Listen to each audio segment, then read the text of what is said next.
अच्छा नहीं सुन। Hello friends and मेरे ध्यान में आप बोलिए। Hello friends and very good morning to all of you. कैसे हैं आप लोग? सही होंगे अपने घरों पे। सबसे पहले तो तहे दिल से उनका शुक्रिया अदा करना चाहूँगा जिन्होंने जो है वीडियोस देखे और बहुत अच्छे कमेंट्स और रिस्पॉन्स आए हैं आपके, तो उन लोगों को जो है उनकी शुक्रिया अदा कर रहा हूँ। दूसरी बात यह है कि जैसे कुछ कमेंट्स मैंने ये किए, हमारे जो मैनेजमेंट है वो आपके कमेंट्स को नोट्स कर लिए हैं कि सर करंट अफेयर्स वगैरह पे भी बनाइए, तो इंशाल्लाह हम करंट अफेयर्स पे भी बनाएंगे, पॉलिटिकल साइंस में भी बनाएंगे, हिंदुस्तान के जो इंडियन कॉन्स्टिट्यूशन है उस पर भी वीडियोस बनाएंगे। लेकिन फर्स्ट जो टारगेट है मेरा वो ये है कि हम पहले मॉडर्न इंडियन हिस्ट्री को कंप्लीट कर लें, 1947 तक पढ़ें कि देश कैसे आज़ाद हुआ, किन लीडर्स के योगदान क्या क्या रहे। जैसे हमने शुरू किया इंडियन नेशनल कांग्रेस से समझने चीज़ों को, तो हम पहले जो है इसको कंप्लीट कर लेते हैं और फिर इंशाल्लाह हम जो है इंशाल्लाह ये 3-4 पार्ट्स में कंप्लीट हो जाएंगे। आज जो है सेकंड पार्ट है मॉडर्न इंडियन हिस्ट्री का है, जहाँ तक हमने कल रोका था हम जो है इससे आगे समझने की कोशिश करते हैं। तो चलिए हम बिना टाइम को वेस्ट किए हुए जो है शुरू करते हैं।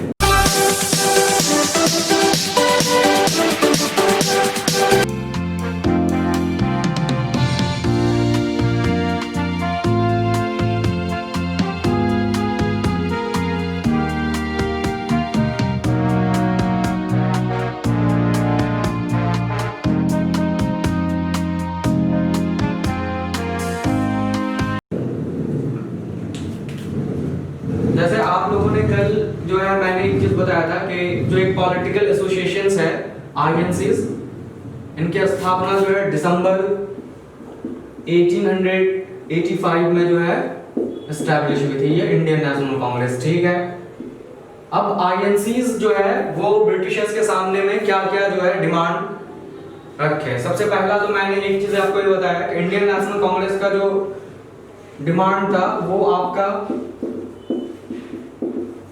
प्रशासन को लेके, एडमिनिस्ट्रेशन को लेके, या हम इसको कह सकते हैं कि गवर्नमेंट को लेके जो है ब्रिटिशर्स से इंडियंस ये रिक्वेस्ट कर रहे थे कि हमें भी जो है शामिल किया जाए, है ना। ब्रिटिशर्स एडमिनिस्ट्रेशन का हिस्सा जो है इंडियंस भी हों, और सिविल सर्विसेज एग्जाम जो लंदन के अंदर कंडक्ट हो रही थी उसको इंडिया में कंडक्ट करने की बात हुई। तो जो आप इल्बर्ट बिल पढ़े थे कि जजेस के साथ जो डिस्क्रिमिनेशन भेदभाव हो रही थी वो ना हो इंडिया में। तो पहला जो मैंने कल, ये हम पहले पार्ट्स में इसको बहुत विस्तार से समझाया है, आप पार्ट 1 को देखेंगे तो समझ में आ जाएगा, मॉडर्न इंडियन हिस्ट्री पार्ट 1। तो हमने ये किया था कि एडमिनिस्ट्रेशन को बहुत अच्छे से समझ ली थी कि एडमिनिस्ट्रेशन या प्रशासन को लेके किस तरह से जो है वो आईएनसीज जो है ब्रिटिश गवर्नमेंट से बात कर रहे थे। ठीक है, और मैंने आपको एक बताया था कि साथ में कुछ इकोनॉमिकल इश्यूज भी थे।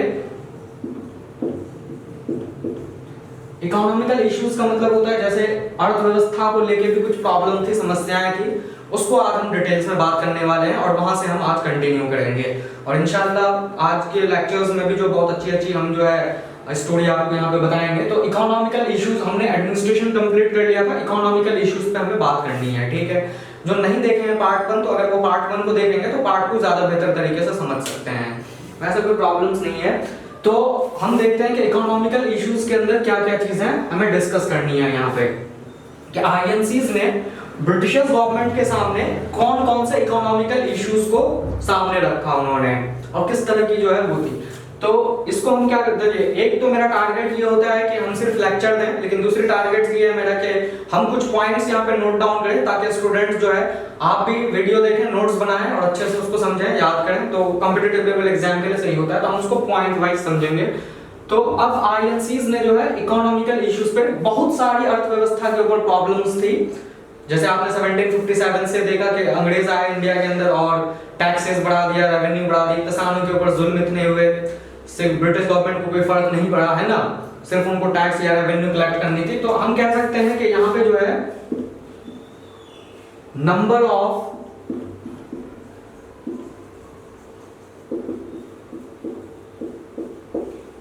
इकोनॉमिकल इश्यूज इंडिया में था, है ना, अर्थव्यवस्था को लेके। अब उसमें क्या क्या चीजें हैं, तो सबसे पहली बात जो पहला पॉइंट है इसके अंदर वो ये था कि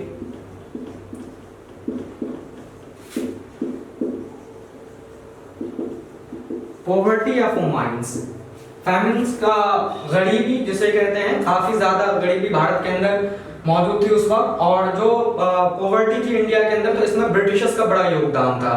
ब्रिटिशर्स पॉलिसीज की वजह से, जो वो पॉलिसीज बना रहे थे हिंदुस्तान के किसानों के लिए, ये जिसके वजह से काफी गरीबी हो गई थी क्योंकि उनसे रेवेन्यू काफी ज्यादा लिया जा रहा था। और नेचुरल, एक तो होते हैं फमाइन जो नेचुरल होते हैं, कुदरती आपदा होते हैं, लेकिन ये ऐसी फमाइंस थी देश के अंदर, ऐसी नेचुरल आपदा थी जो बेसिकली जो है कुदरती नहीं हो रही थी बल्कि ब्रिटिश गवर्नमेंट की वजह से हो रही थी। लेकिन ऐसा क्यों हो रहा था यहाँ पे, तो हम यहाँ पे समझ सकते हैं कि जो जमीनों से जो रेवेन्यू टैक्स ले रहे थे, लैंड रेवेन्यू, वो काफी ज्यादा इंक्रीज करा दिया गया था, बढ़ा दिया गया था।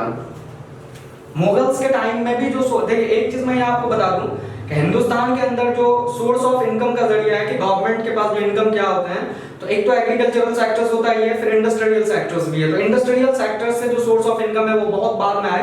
पूरी मुगल खानदान की जो सोर्स ऑफ इनकम थी, या मुगल एम्पायर की, या दिल्ली सल्तनत की, या जो पहले के पीरियड्स हिस्ट्री के अंदर जो थी, सोर्स ऑफ इनकम का जरिया जो किसानों से टैक्सेस लेते थे, जमीनों से जो रेवेन्यू कलेक्ट करते थे, बस वही एक सोर्स ऑफ इनकम होती थी। तो मुगल्स के टाइम में भी लैंड रेवेन्यू लिया जाता था किसानों से, लेकिन फर्क ये था कि अब लैंड रेवेन्यू इतना ज्यादा कलेक्ट किया जा रहा था किसानों से। एक तो किसानों को कोई फंड नहीं दे रहे थे वो लोग, कोई सब्सिडीज नहीं दे रहे थे ब्रिटिश गवर्नमेंट, सिर्फ टैक्स ही उससे वसूला जा रहा था। तो जाहिर सी बात है, इतना ज्यादा टैक्स किसान देने के लायक में नहीं थे, या वो इतना ज्यादा उनकी आमदनी नहीं होती थी, खेती इतनी अच्छी नहीं होती थी कि वो इतना टैक्स जो ब्रिटिश गवर्नमेंट को दे।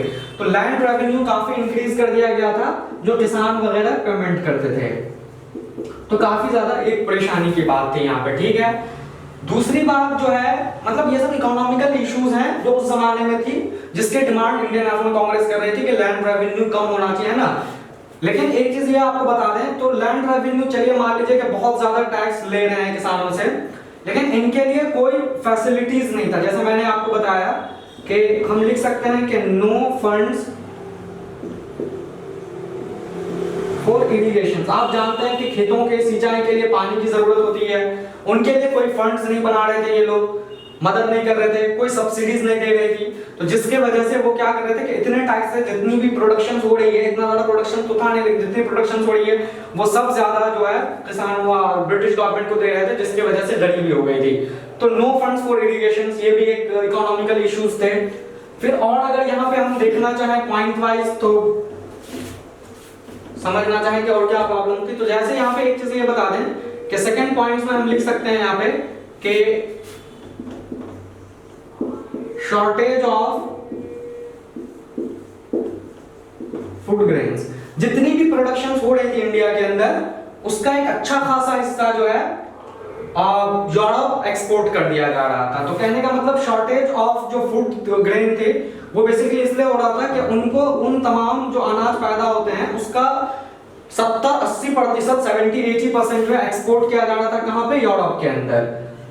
तो एक चीज ये आपको बता दें कि अगर एक्सपोर्ट या इंपोर्ट जो चीजें होती है, तो अगर हम कोई चीज एक्सपोर्ट कर रहे हैं तो इससे देश को फायदा होता है क्योंकि पैसे आते हैं। लेकिन जाहिर सी बात है ब्रिटिश गवर्नमेंट के कंट्रोल्स में थी, तो एक्सपोर्ट तो वो ब्रिटिशर जानबूझ के जबरदस्ती करवा रहे थे, और लेकिन कोई पैसे आ नहीं रहे थे उस एक्सपोर्ट से, तो फायदा नहीं हो रहा था। तो जितना प्रोडक्शन हो रहा है उसका अच्छा खासा हिस्सा जो है वो यूरोप एक्सपोर्ट हो जाता था, जिसके वजह से हिंदुस्तान एक एग्रीकल्चर कृषि प्रधान देश है, इसके बावजूद भी जो है हमारे यहाँ अनाज की जो है वो शॉर्टेज हो गई, फूड ग्रेन्स की जो है वो कमी हो गई। क्योंकि जाहिर सी बात है सरप्लस तो थी नहीं चीजें कि आप एक्सपोर्ट कर रहे हो, भाई सरप्लस अगर हो रही है तो कोई बात नहीं, खाने से अगर बच जाए तो एक्सपोर्ट कर दो, उसमें दिक्कत नहीं है। लेकिन खाना ही नहीं है, खाने को ही अनाज नहीं है, और जितना प्रोडक्शन हो रहा है वो सब एक्सपोर्ट कर रहे हैं, तो वो भी एक प्रॉब्लम्स थी। तो इस पूरे टाइम पीरियड के अंदर, हिस्ट्री के अंदर देखें तो फूड ग्रेन्स का काफी शॉर्टेज था। इसकी वजह ये थी कि वो यूरोप जो है एक्सपोर्ट कर रहे थे। तो ये भी एक इकोनॉमिकल इश्यूज के अंदर जो है प्रॉब्लम्स थी, जो हमें जो है देखना बहुत जरूरी था, समझना बहुत जरूरी था, ठीक है। फिर अगर हम यहाँ पे एक देखें कि जैसा कि आप जानते हैं कि थर्ड जो इकोनॉमिकल इश्यूज यहाँ पे है वो ये है बेसिकली कि जो हमारा मिलिट्री एक्सपेंडिचर था वो काफी ज्यादा इंक्रीज कर दिया गया था। मिलिट्री एक्सपेंडिचर मतलब हम जैसे कहते हैं ना कि हमारी बजट तैयार होती है देश के अंदर, जैसे आप जानते हैं कि 1 अप्रैल से बजट लागू होती है, तो बजट में ये डिसाइड हो जाता है कि कितने पैसे कौन कौन सेक्टर्स में खर्च करने हैं। एजुकेशन पे कितना पैसा खर्च करना है, हेल्थ पे कितना करना है, एग्रीकल्चरल सेक्टर्स पे कितने करना है, इंफ्रास्ट्रक्चर्स पे कितने करना है, तो वो पूरा बजट तैयार होता है गवर्नमेंट की तरफ से। सीएम उस जमाने में भी बजट तैयार होती थी, लेकिन बजट के अंदर ये देखा गया कि जो मिलिट्री एक्सपेंडिचर था वो काफी ज्यादा इंक्रीज कर दिया गया, बढ़ा दिया गया। अच्छा, मिलिट्री एक्सपेंडिचर इंक्रीज करने से क्या नुकसान हुआ कि भाई अब जैसे मतलब जितना ज्यादा इंक्रीज किया गया, जितने मिलिट्री या फौज या फोर्स को जो पैसे देते थे, तनख्वाह देते थे, सैलरीज देते थे, वो इतना ज्यादा था और वो सब भरपाई जो किसानों से लेके करते थे। तो अगर मान लीजिए कि मिलिट्री एक्सपेंडिचर मान लीजिए एक फोर्स को अगर 100 रुपए मिल रहा है तो ये काम 50 रुपीज में भी उस जमाने में हो सकते थे, लेकिन जानबूझ के ब्रिटिश गवर्नमेंट जो है मिलिट्री को अपने हाथ में रखने के लिए उन्होंने वो पैसे जो है खर्च करना शुरू कर दिए। तो मिलिट्री एक्सपेंडिचर्स काफी ज्यादा पैसे, उनका ये कहना मतलब नहीं था इंडियन नेशनल कांग्रेस का कि आप मिलिट्री एक्सपेंडिचर्स भी कीजिए, लेकिन मिलिट्री एक्सपेंडिचर्स करने के बाद जो है आप एग्रीकल्चरल सेक्टर्स पे भी ध्यान दीजिए, सिंचाई के लिए भी आप जो है पैसे दीजिए, है ना, बीज खरीदने के लिए भी किसानों को पैसे दीजिए, लेकिन आप ऐसा करने के लिए सिर्फ मिलिट्री पे पैसा उड़ा रहे हैं, मतलब डिफेंस पे काफी ज्यादा पैसे खर्च हो रही थी, जबकि इतना ज्यादा डिफेंस पे उस वक्त इतनी जरूरी नहीं थी कि डिफेंस पे इतने ज्यादा पैसे खर्च हो। तो ब्रिटिशर्स ये पता नहीं क्या कर रहे थे, लेकिन मिलिट्री एक्सपेंडिचर काफी ज्यादा इंक्रीज कर दिए गए थे। तो जब इंडियन नेशनल कांग्रेस का स्थापना हुआ इंडियन 1885 के अंदर, तो एक तो एडमिनिस्ट्रेशंस को लेकर डिमांड कर रहे थे कि कहां इंडियंस शामिल हो सकते हैं प्रशासन में, और दूसरे के इतने सारे जो इकोनॉमिकल इश्यूज थे इनको देखा जाए, इनको समझा जाए। तो जो रेवेन्यू काफी ज्यादा इंक्रीज कर दिया गया था, उस रेवेन्यू को डिक्रीज कर दिया जाए, मिलिट्री एक्सपेंडिचर्स इंक्रीज न करके उसको डिक्रीज किया जाए, इरिगेशन फैसिलिटीज के लिए किसानों को पैसे मिले, रेवेन्यू जो इतना किसानों से ले रहे हैं उतना ज्यादा रेवेन्यू न लिया जाए। तो इस तरह के वो डिमांड जो है इंडियन नेशनल कांग्रेस जो है ब्रिटिशर्स के सामने रखे और जो है उनसे डिमांड किया कि इस तरह की चीजें जो है नहीं होनी चाहिए। तो कहने का मतलब है कि जैसे मान लीजिए कि उन्होंने क्या डिमांड किया कि जो लैंड रेवेन्यू किसानों से ले रहे हैं ना, इतना ज्यादा इसको इंक्रीज कर दिया गया, तो लैंड रेवेन्यू क्या होना चाहिए, डिक्रीज होनी चाहिए, ठीक है। सेकंड में जो एक्सपोर्ट इतना ज्यादा कर रहे हैं उस एक्सपोर्ट को रोका जाए, एक्सपोर्ट आप कीजिए लेकिन ऐसा नहीं कि 90% चीजें एक्सपोर्ट कर दीजिए बाहर में, कुछ एक्सपोर्ट कीजिए लेकिन हिंदुस्तान में जो है हिंदुस्तान में भी ये चीजें रहनी चाहिए ताकि यहाँ के किसान और यहाँ के आवाम जो है उसका फायदा ले सके, खा सके। तो कहने का मतलब है कि इतनी बड़ी तादाद में जो एक्सपोर्ट हो रही थी चीजों की, तो वो एक्सपोर्ट का जो परसेंटेज है वो डिक्रीज हो, मान लिया कि अगर 90% हो रहा था तो एक्सपोर्ट जो है 50% कर दिया जाए या 40% जो है वो कर दिया जाए, इसको डिक्रीज किया जाए, ठीक है। थर्ड में क्या था कि किसानों के लिए जो इरिगेशन फैसिलिटीज थी, जो सिंचाई वगैरह के लिए जो पैसे नहीं मिल रहे थे, इरिगेशन फैसिलिटीज के लिए जो है क्या हो, फंड आए गवर्नमेंट की तरफ से ताकि किसान जो है वो सही तरीके से काम कर पाए, है ना, उसको कोई दुविधा ना हो। उसके बाद जो मिलिट्री एक्सपेंडिचर था, जो मिलिट्री के लिए इतने पैसे खर्च कर रहे थे, आप कीजिए मिलिट्री, जाहिर सी बात है डिफेंस भी हमारे देश के लिए बहुत जरूरी था उस वक्त, तो मिलिट्री एक्सपेंडिचर्स में इतनी खर्च नहीं होनी चाहिए, समझते हैं कि ये गलत है, तो मिलिट्री एक्सपेंडिचर्स को डिक्रीज किया जाए। तो इस तरह के नंबर ऑफ इश्यूज को लेके जो है इंडियन नेशनल कांग्रेस जो है वो ब्रिटिश गवर्नमेंट से बात करनी शुरू की। लेकिन एक बात याद रखिएगा कि इसमें कोई हिंसा वाली बात नहीं थी, वो बैठ के ये बातें कर रहे थे, हम इसको और डिटेल्स में समझेंगे, ठीक है। तो आपने देख लिया कि दोनों क्षेत्र में, चाहे वो आपका जो है एडमिनिस्ट्रेशन हो, चाहे वो आपका इकोनॉमिकल इश्यूज हो, तो उस पे जो है वो लोग बात कर रहे थे, ठीक है। और सिर्फ इतना ही नहीं हुआ, इसमें और भी बहुत चीजें हुई कि जो जाहिर सी बात है एजुकेटेड लोग इसकी स्थापना कर रहे थे, जैसे आपने मैंने बताया था पहले वाले वीडियोस के अंदर कि जो इंडियन नेशनल कांग्रेस के उस वक्त मेन लीडर थे आरसी दत्त थे, सुब्रमण्यम अय्यर थे, उसके बाद जो है आपका दादाभाई नौरोजी थे, उमेश चंद्र बैनर्जी थे, ये सब, उसके बाद फिरोज शाह मेहता थे, ये लोग काफी एजुकेटेड लोग थे। तो ये लोग सिर्फ बातें नहीं कर रहे थे बल्कि हिंदुस्तान के अंदर बड़े तादाद में जो है आर्टिकल्स वगैरह छपने शुरू हुए, है ना, जिससे जो है एजुकेटेड लोग पढ़ पाए, इसको समझ पाएंगे किसानों के ऊपर क्या जुल्म हो रहा है। उसके बाद न्यूज़पेपर में भी ये बातें आनी शुरू हुई ताकि किसान जो है वो देख, कहने का मतलब है कि एक पब्लिक अवेयरनेस चलाया गया कि जनता को जागरूक किया जाए। जनता अब तक सो रही है लेकिन जनता को यह समझ पैदा करना बहुत जरूरी है जनताओं के अंदर, पब्लिक के अंदर, कि वो समझे कि ब्रिटिशर्स किस तरह से किस लेवल तक जो है वो एक्सप्लॉइट या हिंदुस्तान के आवाम को बर्बाद कर रहे हैं। तो कहने का मतलब है आर्टिकल्स के जरिए, न्यूज़पेपर के जरिए एक पब्लिक अवेयरनेस का काम किया इंडियन नेशनल कांग्रेस ने, जो कि उस वक्त काबिले तारीफ थी, है ना। जनता को जागरूक करना जाहिर सी बात है कोई आम बात तो होती नहीं है, जनता के बीच में ये नॉलेज हो, काफी ज्यादा इस पे किया गया। गांव वगैरह में भी जो है वो किसानों को काफी समझाया गया, ये किया गया कि ब्रिटिशर्स किस तरह से एक्सप्लॉइट कर रहे हैं ना, एजुकेटेड लोग भी अब खुल के आए इस तरह, तो काफी ज्यादा इस पे काम हुए, ठीक है। अब देखिए क्या है कि इसमें एक जो समझने वाली बात है इंडियन नेशनल कांग्रेस को, वो ये है कि जो आईएनसीज बनी थी या जिनकी स्थापना हुई दिसंबर 1885 में, इनके इसका जो है अपना कुछ लिमिट है, हम बोल सकते हैं limitations of Indian national Congress. Limitations of Indian national Congress क्यों? क्योंकि इंडियन नेशनल कांग्रेस को जो काम करनी थी वो एक्चुअली में नहीं कर पाई उस अंदाज से।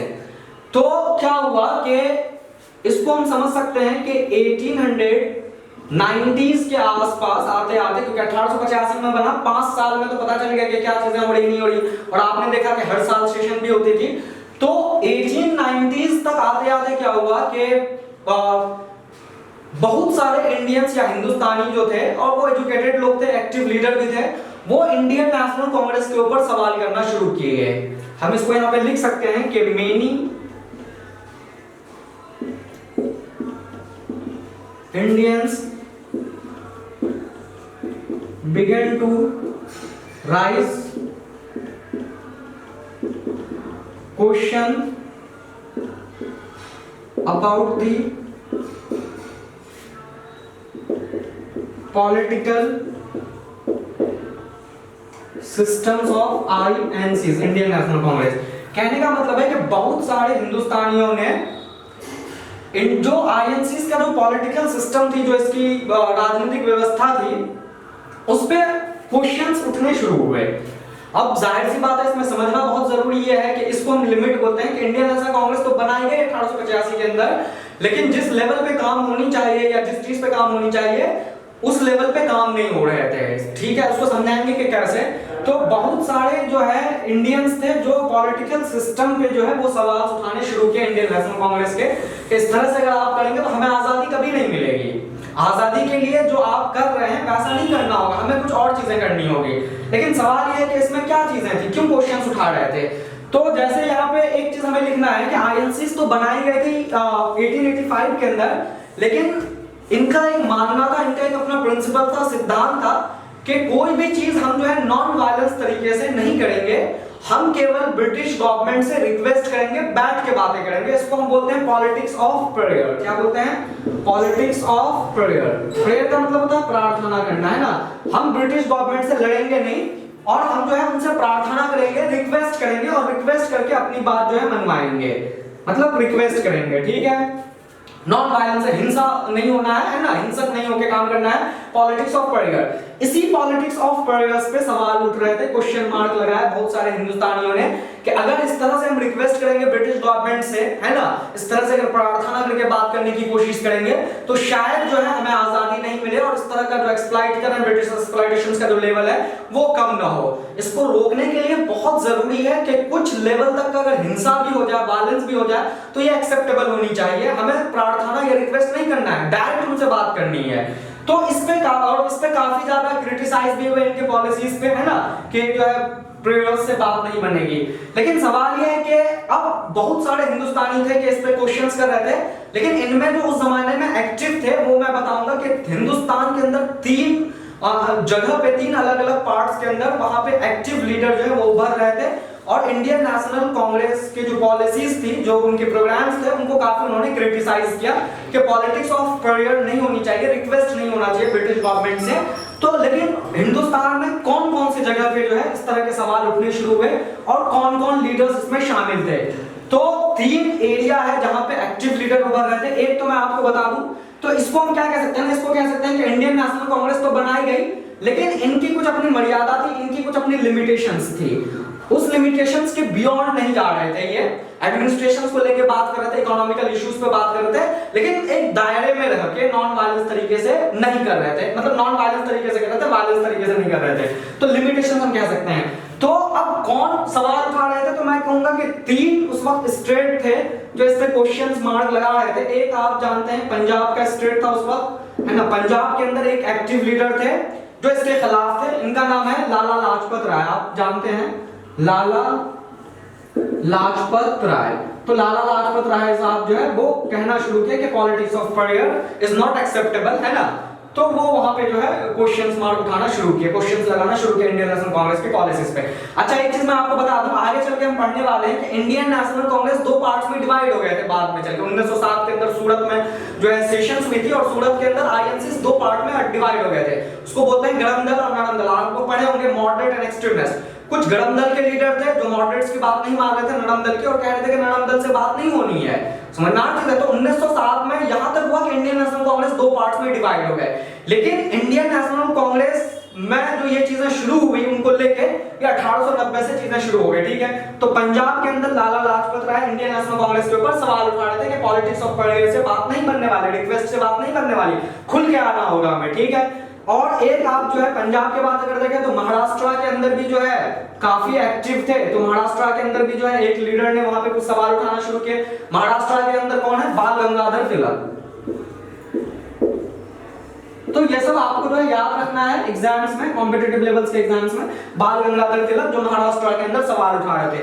और थर्ड है आपके बिपिन चंद्र पॉल जिसे कहते हैं ना, तो बिपिन चंद्र पॉल ने भी जो है सवाल उठाना शुरू किया। बिपिन चंद्र पॉल, अब बिपिन चंद्र पॉल कहां? बिपिन चंद्र पॉल बंगाल के अंदर।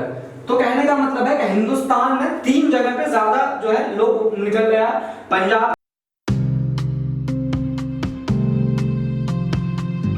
के अंदर आया, महाराष्ट्र के अंदर आया और फिर आपका बंगाल के अंदर आया। और तीनों ने जो है वो सवाल उठाना शुरू किया किस तरह से। ये बाद में जो है फिर गरम दल के नेता भी बने, ठीक है।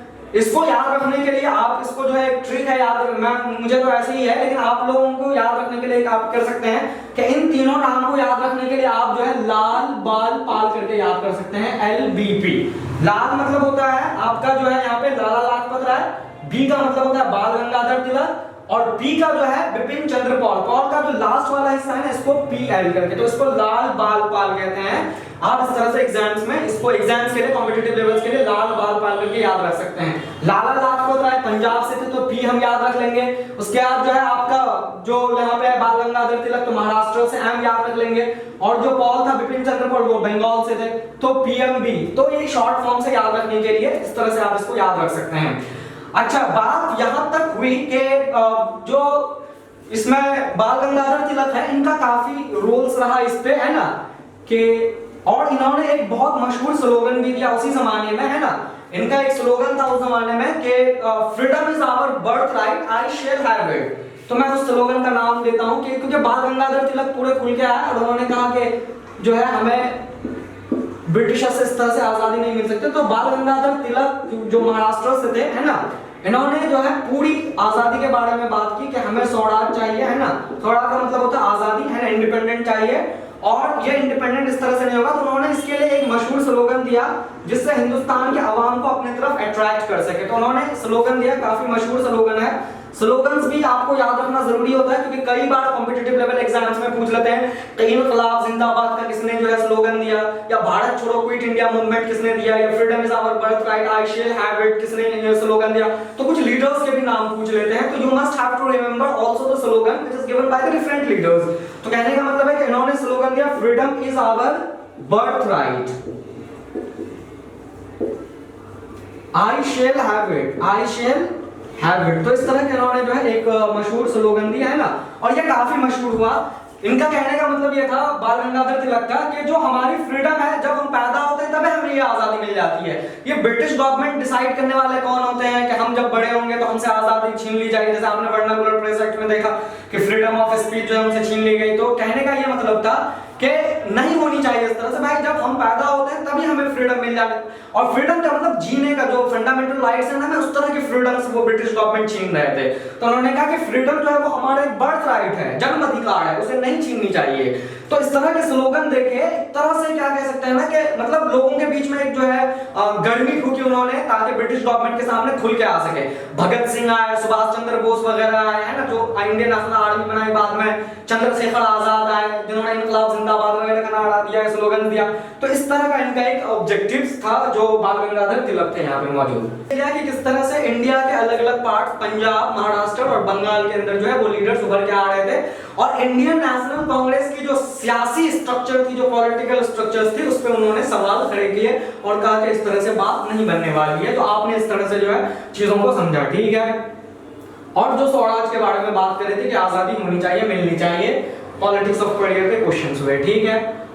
अब देखिए क्या है कि एक मैं यहाँ तक आज ये क्या हूँ कि ये जो हम पढ़ा रहे हैं आपको नेशनल मूवमेंट्स या जो हिंदुस्तान के अंदर जो कौमी तहरीक की शुरुआत हुई या राष्ट्रीय आंदोलन हुआ, देश कैसे आजाद हुआ, देश इंडिपेंडेंट कैसे हुए, और एक चीज हमें ये भी जहन में रख के चलनी है कि इंडिया सिर्फ आजाद नहीं हुआ 1947 में, काफी हमें परेशानी हुई, दुख हुई कि इंडिया जो है वो दो पार्ट्स में डिवाइड हो गया, बढ़ गया, बंटवारा हुआ और पाकिस्तान जो है वो बढ़कर सामने आया, पार्टीशंस ऑफ कंट्री हम कह लेते हैं। लेकिन पार्टीशंस ऑफ कंट्री तो ऐसे नहीं हुआ और बहुत कुछ जो है हिस्ट्री के अंदर मौजूद है, हम सब चीज को इंशाल्लाह समझेंगे।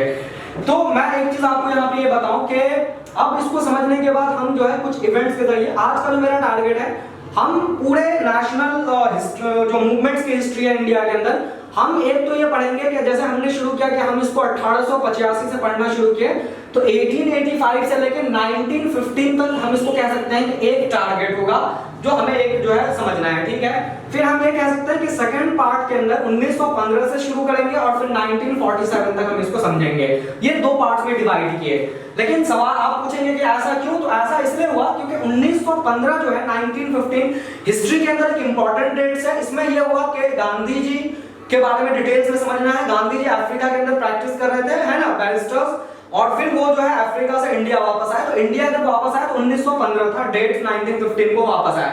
और 1915 से जो देश की आजादी की जो एक फ्रीडम की जो मतलब एक रफ्तार पकड़ी, वो फिर पीछे मुड़ के जो है वो नहीं देखी, और जो है फिर हम काफी तेजी से बढ़ते गए और 1947 को जो देश आजाद हो गया। तो गांधी जी आने के बाद नेशनल मूवमेंट्स केवल नेशनल मूवमेंट्स नहीं था, राष्ट्रीय आंदोलन नहीं था, बल्कि ये नेशनल मूवमेंट मास मूवमेंट में कन्वर्ट हो रहे थे, क्योंकि गांधी जो वो व्यक्ति थे हिस्ट्री के अंदर, या हम इसको समझते हैं कि जिन्होंने हिंदुस्तान के हर तबके के लोगों को शामिल किया हमारी कौमी तहरीक या राष्ट्रीय आंदोलन के अंदर, चाहे वो दलित हो, चाहे वो किसान हो, चाहे वो महिलाएं हो, चाहे वो बच्चे हो, चाहे वो बूढ़े हो, चाहे वो यंग जनरेशन हो, चाहे वो मिडिल क्लास हो, चाहे वो अपर क्लास हो, हर सेक्शंस को वो नेशनल मूवमेंट्स या राष्ट्रीय आंदोलन कौमी तहरीक के अंदर शामिल किए। इसमें गांधी जी का बड़ा योगदान है। तो कहने का मतलब है कि गांधी जी आने के बाद जो नेशनल मूवमेंट्स की रफ्तार पकड़ी, और केवल नेशनल मूवमेंट नहीं रहा, ये मास मूवमेंट बन गया। मास मूवमेंट में different sections of the peoples were coming from the different backgrounds for the freedom of the country.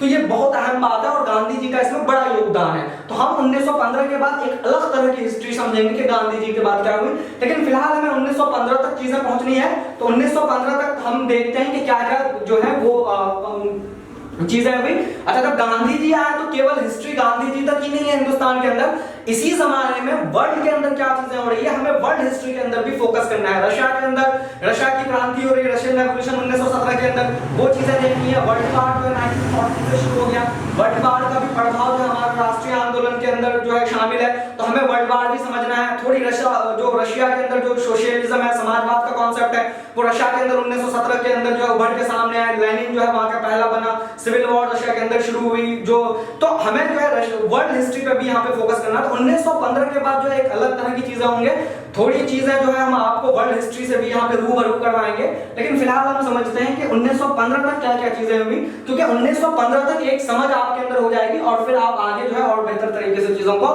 समझ पाएंगे। तो हमने देखा कि 1890s के अंदर क्या हुआ। अब सीधे हम पहुंचते हैं 1905 में, क्योंकि हम इवेंट्स वाइज पढ़ेंगे तो ज्यादा बेहतर होगा। 1905 में क्या चीजें हुई। 1905 में देखिए दो चीजें हैं, एक तो पहले जो है ईस्ट इंडिया कंपनी की जो हुकूमत भारत में शुरू हुई, तो उसके तरफ से जो है एक गवर्नर जनरल्स होते थे, और फिर जो है 1857 में जब ब्रिटिशर्स ने डायरेक्ट कंट्रोल्स कर लिया, तो अंग्रेजों की तरफ से एक रिप्रेजेंटेटिव इंडिया में होते थे, जो ब्रिटिशर्स रिप्रेजेंटेटिव होते थे इंडिया के अंदर, उनके लिए हम वायसराय यूज करते हैं। वायसराय जो होते थे बेसिकली जैसे आज प्राइम मिनिस्टर्स हैं पूरे देश का, तो उस जमाने में ब्रिटिश एक रिप्रेजेंटेटिव इंडिया के अंदर होते थे जो पूरे इंडिया को अपने कंट्रोल्स में रखते थे, पॉलिटिकल एडमिनिस्ट्रेटिव हेड होते थे ये, उनको वायसराय कहते थे। तो 1905 के अंदर जो वायसराय हैं वो बेसिकली लॉर्ड कर्जन है। कौन है? लॉर्ड कर्जन है। इसको भी आपको याद रखना है, क्योंकि आपको पूछ लेता है कई दफा कि 1905 में जो है कौन वायसराय थे, तो आपको याद रहना चाहिए कि लॉर्ड कर्जन थे, ठीक है। कर्जन ने बहुत कुछ किया देश के अंदर, हम उसको अभी समझेंगे, ठीक है। क्योंकि देखिए मैं जब इसको समझा दूंगा तो एक लिस्ट मैं आपको यहाँ पे बना के दे दूंगा, उस लिस्ट को भी आप लर्न कर लेंगे तो ज्यादा बेहतर। कि 1857 का जब रिवोल्ट हुआ है तो गवर्नर जनरल कौन है? लॉर्ड कैनिंग्स है। 1885 में इंडियन नेशनल कांग्रेस बन रहे हैं, तो उस वक्त जो है वायसराय कौन है? तो लॉर्ड डफरिन्स हैं। लॉर्ड कर्जन्स के जमाने में क्या हुआ? लॉर्ड इरविन्स के जमाने में क्या हुआ? लॉर्ड मिंटो के जमाने में क्या हुआ? लॉर्ड हार्डिंग्स के जमाने में क्या हुआ, समझ में आ रही चीज है। तो इस तरह से आप अगर समझेंगे तो ज्यादा बेहतर होगा, ठीक है। तो 1905 में जो आप हुकूमत संभालने के लिए आए वो आए लॉर्ड कर्जन, ठीक है। लॉर्ड कर्जन ने क्या काम किया, अब देखिए अगर मुझे ये चीजें समझनी हो कि इंडिया का जो एक तरह से हम कह सकते हैं ना कि जो ब्रिटिशर्स की जो पॉलिसीज रही भारत के अंदर, वो डे वन से ये रहा कि डिवाइड एंड रूल। ये पॉलिसीज ब्रिटिशर्स का, डिवाइड करो, पहले लोगों को बांटो और फिर क्या करो, रूल्स करो, हुकूमत करो, ठीक है।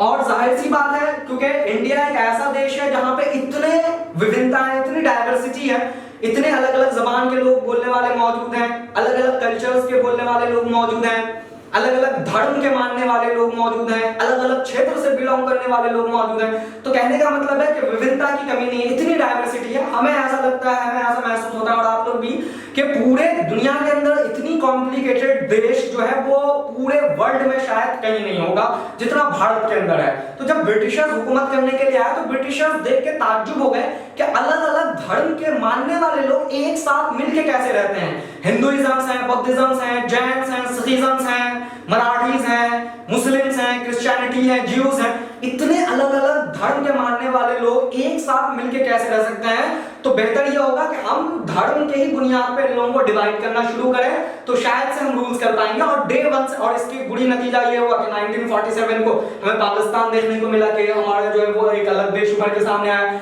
तो इनका डे वन से पॉलिसीज रहा है कि पहले लोगों को डिवाइड किया जाए, और डिवाइड कैसे, धर्म के बुनियाद पे, भाषा की बुनियाद पे, जबान की बुनियाद पे लोगों को डिवाइड किया जाए और फिर देश के अंदर जो है वो हुकूमत क्या है। तो ये इनकी डे वन से पॉलिसीज रही।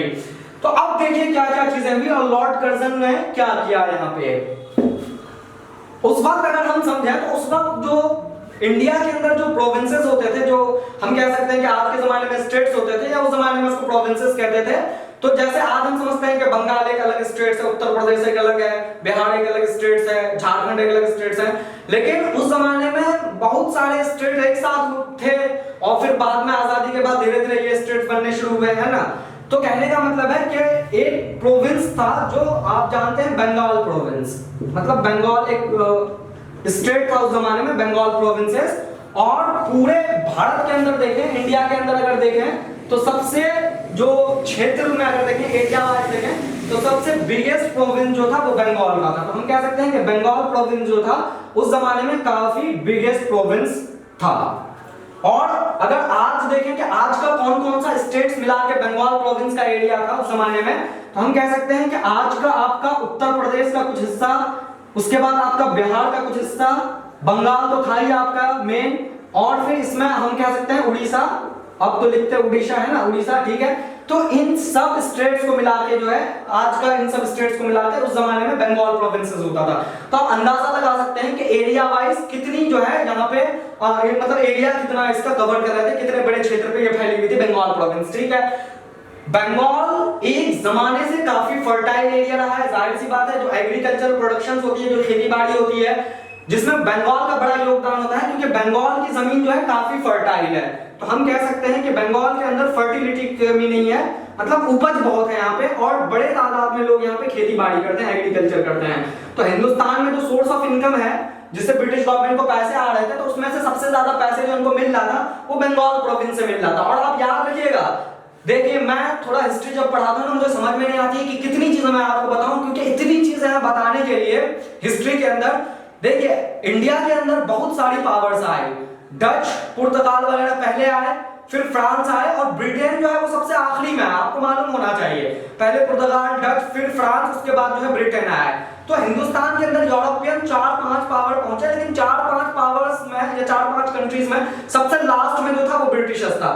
अंग्रेजों ने ये डिसाइड कर लिया था, या ब्रिटेन ने ये डिसाइड कर ली थी कि हिंदुस्तान में जो हुकूमत शुरू करनी है, सबसे पहले हम बंगाल के एरिया से अगर शुरू करेंगे तो ज्यादा बेहतर है। एक बहुत बड़े हिस्टोरियन है, आपने पढ़ा भी होगा उसके बारे में, डॉक्टर ईश्वरी प्रसाद है, उनकी बुक है डॉक्टर ईश्वरी प्रसाद की। तो उनके बुक में जब हम पढ़ते हैं तो हम ये समझते हैं कि पुर्तगाल, डच, फ्रांस हिंदुस्तान के अंदर क्यों कामयाब नहीं हुआ, ब्रिटेन इतने लंबे समय तक क्यों हुकूमत किया, फ्रांस ने इतने लंबे समय तक क्यों नहीं हुकूमत कर पाई, या फ्रांस ने पूरे हिंदुस्तान को क्यों नहीं कॉन्कर कर पाया या जीत पाया जिस तरह से ब्रिटेन ने किया। तो डॉक्टर ईश्वरी प्रसाद ने कई वजह लिखे हैं उस बुक के अंदर। उसमें से एक बात ये लिखा है कि ब्रिटेन इस मामले में काफी चालाक था कि उन्होंने हिंदुस्तान में अपनी शुरुआत बंगाल से किया।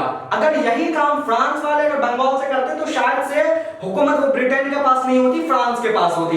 यही काम अगर डच वाले करते, देखिए अगर मैं डच, फ्रांस और पुर्तगाल की बात करूं तो इन्होंने अपनी हुकूमतें जो है वो यहां से शुरू किया, वेस्टर्न घाट जो है इंडिया का पश्चिमी जो है वहां से। लेकिन एक लौता ब्रिटेन था जिन्होंने अपनी हुकूमत ब्रिटेन से शुरू किया, क्योंकि इनको मालूम था कि बंगाल सबसे ज्यादा प्रोविंसेस होते हैं और बंगाल को फतह करने के बाद, जीतने के बाद, बैटल ऑफ प्लासी और बैटल ऑफ बक्सर के बाद ये बहुत आसान हो गए ब्रिटिशर्स के लिए, ब्रिटेन के लिए, लंदन के लिए कि वो पूरे नॉर्दर्न इंडिया को बड़ी आसानी से, इजी से जो है वो हुकूमत कर पाए। अब मुझे आप ये बताएं कि एक पावर यहाँ पे है तो यहाँ से यहाँ जाने में बहुत टाइम लगेगा, समय लगेगा नॉर्दर्न इंडिया को कंट्रोल करने के लिए, लेकिन एक पार्ट से अगर बंगाल के अंदर एक पावर से ताकत है तो वो बड़ी आसानी से पूरे नॉर्दर्न इंडिया के ऊपर जो है कंट्रोल्स कर सकते हैं। तो ईश्वरी प्रसाद ने कई वजह दी है, लेकिन उसमें से एक वजह ईश्वरी प्रसाद ने यह भी लिखा है कि ब्रिटेन इस मामले में बहुत अक्लमंदी की और बड़े सोच समझ कर उन्होंने किया कि बंगाल को सबसे पहले जो उन्होंने कब्जा किया। और जाहिर सी बात है जिन्होंने बंगाल के ऊपर अपनी हुकूमत कायम कर लिया, बंगाल को अपने कंट्रोल्स में लेके आ गया, तो सोर्स ऑफ इनकम उनका डबल ट्रिपल हो जाती थी, क्योंकि बंगाल की जमीन इतना फर्टिलिटी थी, इतना फर्टाइल था, जहां पे एग्रीकल्चर बहुत ज्यादा होती थी। आपको याद है या नहीं है कि वो एक शाहजहां जब हुकूमत कर रहे थे हिंदुस्तान के अंदर मुगल्स, तो एक जो है क्योंकि जाहिर सी बात अलग अलग जमाने में अलग अलग ट्रैवलर्स आए हैं इंडिया के अंदर, अल बैरूनी आए बाहर से, इब्न बतूता आए, है ना, अब्दुल रज़्ज़ाक समरकंदी आए, तो अलग अलग टाइम पीरियड्स में मौर्य में जो है बहुत सारे लोग और भी है मौर्य एम्पायर के जमाने से। तो कहने का मतलब है कि अलग अलग टाइम पीरियड्स के अंदर अलग अलग ट्रैवलर्स इंडिया में आए। तो जब शाहजहां हुकूमत कर रहे थे हिंदुस्तान के अंदर, तो फ्रांस से एक ट्रैवलर पहुंचा था जिनका नाम था फ्रांसिस बर्नियर। आप लोग क्लास 12 के हिस्ट्री में पढ़े होंगे, फ्रांसिस बर्नियर एक ट्रैवलर थे जो 17वीं सेंचुरी में, ये उसी वक्त हिंदुस्तान पहुंचा जब शाहजहां आगरा के अंदर ताजमहल की तामीर करवा रहे थे। तो जब आए वो तो बंगाल में घूमा, तो बंगाल के बारे में उन्होंने बाकायदा पूरी नोट्स लिखा, डिस्क्रिप्शंस लिखे, और उन्होंने कहा कि बंगाल एक ऐसी जगह है हिंदुस्तान के अंदर जहां पे 17 मतलब आज से 300-400 साल पहले उस वक्त 40 यानी 40 से भी ज्यादा वैरायटीज के राइस का प्रोडक्शन वहां पे होता था बंगाल के अंदर। मतलब एक ही जगह में 40 किस्म की या 40 वैरायटीज की अगर राइस की प्रोडक्शन हो रहा है, तो आप अंदाजा लगा सकते हैं कि उस जमीन की फर्टिलिटी या वो जमीन कितना फर्टाइल होगा और एग्रीकल्चर वहां पे किस पैमाने पे कर रहे हो। तो 17वीं सेंचुरी में फ्रांसिस बर्नियर ने जो है अपनी नोट्स बुक में, अपनी राइटिंग्स में जो है उन्होंने पूरा विस्तार से बंगाल के बारे में जो है पूरा बताया है। और आपको ताज्जुब होगा सुन के, जब मौर्य एम्पायर का जमाना था, जब अशोका वगैरह हुकूमत कर रहे थे, तो जो साउथ ईस्ट एशिया इधर वाले जो कंट्रीज से जो तिजारत हो रहा था, उनका जो मेन हब था या सेंटर था वो बंगाल था। तो कहने का मतलब है कि बंगाल जो है वो बड़ा प्रोविंसेस तो था ही, आबादी की कमी नहीं थी वहां पे, लेकिन साथ में बंगाल जो है वो इतना फर्टाइल एरिया था, इतनी फर्टिलिटी थी वहां पे, जो हर कोई चाह रहा था कि बंगाल के ऊपर उनकी हुकूमत पहले जो है वो, और फिर बाद में वो देश के अलग अलग हिस्से में करेंगे। तो कहने का मतलब है कि बंगाल सारे प्रोविंसेस में उस वक्त जितने भी बॉम्बे प्रेसिडेंसी था या कलकत्ता प्रेसिडेंसी था या अलग अलग और भी थे, लेकिन उनमें से जो सबसे बिगेस्ट प्रोविंसेस था वो बंगाल प्रोविंसेस था, और इन सब एरियाज को मिला के जो वो पूरा बंगाल का प्रोविंसेस जो है कंप्लीट होते थे। अब देखिए लॉर्ड कर्जन ने क्या काम किया। अच्छा, एक चीज मैं आपको और यहाँ पे बताता चलूं कि बंगाल कई मामले में उस वक्त फेमस थे या मशहूर थे। तो अब क्या क्या था, मैं एक चीज ये आपको बता दूं कि बंगाल तो फर्टिलिटी के मामले में था ही, लेकिन बंगाल के अंदर जो है एजुकेशन काफी परवान चढ़ गई थी। मतलब जो एजुकेशन सेक्टर था वो इंडिया के अंदर सबसे ज्यादा डेवलप था। इसकी वजह ये थी कि जब अंग्रेज आए तो शुरुआत में बंगाल को ही अपना उन्होंने हेडक्वार्टर बनाया, और कलकत्ता तो आप जानते हैं कि अंग्रेजों का जो है वो कैपिटल था, बाद में दिल्ली ट्रांसफर कर दिया गया 1911 के अंदर। हम पढ़ेंगे इसको अभी डिटेल्स में। तो कहने का मतलब है कि कलकत्ता जो है वो ब्रिटिश गवर्नमेंट की जो है कैपिटल रही 1911 तक, और ब्रिटिशर्स आके इंडिया पे ही जो है मतलब बंगाल के अंदर ही वो लोग सेटल होते थे। तो कहने का मतलब है कि वो अपने बच्चों को पढ़ाने के लिए काफी स्कूल्स वगैरह बनाए। बंगाल के अंदर ही जो है सबसे पहले जो है हाई कोर्ट्स बनाया गया, या बहुत बड़े जो यूनिवर्सिटीज बंगाल के अंदर है। अच्छा, जो कलकत्ता का म्यूजियम जो है वो भी वहीं पे बनाया गया। तो कहने का मतलब है कि बंगाल के अंदर एजुकेशन की कमी नहीं थी, बहुत एजुकेटेड लोग थे, क्योंकि जो आते थे अंग्रेज अपने बच्चों को पढ़ाने के लिए वो स्कूल्स वगैरह बनाए, तो इंडियंस भी अपने जो अपर क्लास इंडियंस होते थे वो भी अपने बच्चों को वहां पे भेजते थे, तो जिससे एजुकेशन का लेवल जो है वहां पे ठीक ठाक था बंगाल के अंदर, तो एजुकेशन की कमी नहीं थी। साथ में अगर हम बात करें आबादी पॉपुलेशन, तो पॉपुलेशन भी पूरे हिंदुस्तान के अंदर अगर देखा जाए उस वक्त तो सबसे ज्यादा आबादी जो है बंगाल के अंदर ही मौजूद थी। जाहिर सी बात है, इतने सारे स्टेट्स मिला के बंगाल लड़े तो आबादी की भी कमी नहीं थी। साथ में जो सबसे इंपॉर्टेंट चीज वो, अच्छा एक चीज और मैं आपको बता दूं कि राष्ट्रीय आंदोलन जो पूरे देश के अंदर चल रहा है, सबसे ज्यादा जो एक्टिव रहा राष्ट्रीय आंदोलन पूरे इंडिया के अंदर शुरुआती दौर में वो बंगाल के अंदर ही रहा, क्योंकि बंगाल के अंदर एजुकेटेड काफी इंडियंस आए और उन्होंने जो है सबसे पहले जो है राष्ट्रीय आंदोलन के अंदर शामिल होना शुरू हुआ। तो बंगाल कई तरीके से उस जमाने में जो बंगाल प्रोविंस वो मशहूर थे, तो आबादी की कमी नहीं थी। सबसे इंपॉर्टेंट बात जो है यहाँ पे करना है वो ये है कि आबादी वहां पे जो है मिक्स था। मिक्स का मतलब यह है कि दोनों लोग वहां पे रहते थे, हिंदुओं की भी आबादी कम नहीं थी वहां पे और दूसरे जो है मुस्लिम्स भी जो है कम नहीं थे। मतलब इतने बड़े प्रोविंसेस में हिंदू मुस्लिम की आबादी ही वहां पे ज्यादा थी। और जाहिर सी बात है, इसी को लॉर्ड कर्जन डिवाइड करने का सोचा कि यहाँ पे हिंदू मुस्लिम को क्या किया जाए, आपस में जो है बांट दिया जाए, ताकि राष्ट्रीय, क्योंकि नेशनल मूवमेंट जो 1905 तक आके काफी पीक पे पहुंच गई थी, तो उस राष्ट्रीय आंदोलन को कमजोर करना था, तोड़ना था। तो लॉर्ड कर्जन का ये बना कि हम क्यों ना हिंदू मुस्लिम को जो है वो डिवाइड कर दें, आपस में बांट दें उसको, ठीक है। तो और एक चीज मैं आपको बता दूं कि एजुकेशन का लेवल इतना था बंगाल के अंदर कि आपको मालूम होना चाहिए कि 1913 के अंदर जो 1913 है, इसमें एक शख्स को नोबेल प्राइज दिया गया। आप लोग जानते हैं कौन शख्स थे जिनको नोबेल प्राइज मिला? रविंद्रनाथ टैगोर, लिटरेचर में जिनको मिला। तो जाहिर सी बात है 1913 में कोई भारतीय भी मौजूद थे जिनको उस जमाने में नोबेल प्राइज दुनिया वाले दे रहे थे। उस नोबेल प्राइज का हकदार रविंद्रनाथ टैगोर, और जिस फील्ड में उनको मिला था, क्योंकि नोबेल प्राइज अलग अलग फील्ड में मिलते हैं, तो उनको जो है लिटरेचर में मिला था। तो वो कहां से थे? वो बंगाल से। तो मतलब आप एजुकेशन का लेवल समझ सकते हैं कि उस जमाने में भी इतनी एजुकेशन थी बंगाल के अंदर मौजूद कि कोई बंगाली बंदा जो है वो वर्ल्ड लेवल पे जाके नोबेल प्राइज ले, और रविंद्रनाथ टैगोर मौजूद थे, ठीक है। तो कहने का मतलब है वहां पे आबादी जो थी वो मिक्स थी, यानी हिंदू मुस्लिम दोनों मिले हुए थे, और राष्ट्रीय आंदोलन काफी ज्यादा वहां पे इफेक्ट कर रहे थे, काफी ज्यादा ताकतवर हो गए थे। इसकी वजह यह थी कि एजुकेटेड लोग अब सवाल करना वहां पे शुरू कर रहे थे ब्रिटिश गवर्नमेंट से, क्योंकि एजुकेशन ही मेन था उस वक्त। किसानों के ऊपर इतने जुल्म हो रहे हैं, लेकिन किसानों की तरफ से कोई बोलने वाला नहीं था, तो जुल्म सह रहे थे। लेकिन जब एजुकेटेड लोगों ने बोलना शुरू किया तो फिर किसानों के ऊपर जुल्म जो है वो खत्म हो गया, बिल्कुल रेवेन्यू उनका कम कर दिया गया। महात्मा गांधी का इसमें बड़ा योगदान, जो कि काफी एजुकेटेड थे, खुद बैरिस्टर थे, जो अफ्रीका में जाके प्रैक्टिस कर रहे थे। अब देखिए इसके अंदर क्या हुआ, तो क्या काम किया कि 1905 के अंदर लॉर्ड कर्जन साहब ने क्या किया कि बंगाल को जो है डिवाइड करना, उन्होंने मंसूबा बनाया कि हम जो है बंगाल को डिवाइड कर देंगे। इसको बोलते हैं पार्टीशंस ऑफ बंगाल। क्या बोलते हैं सर? Partitions of Bengal.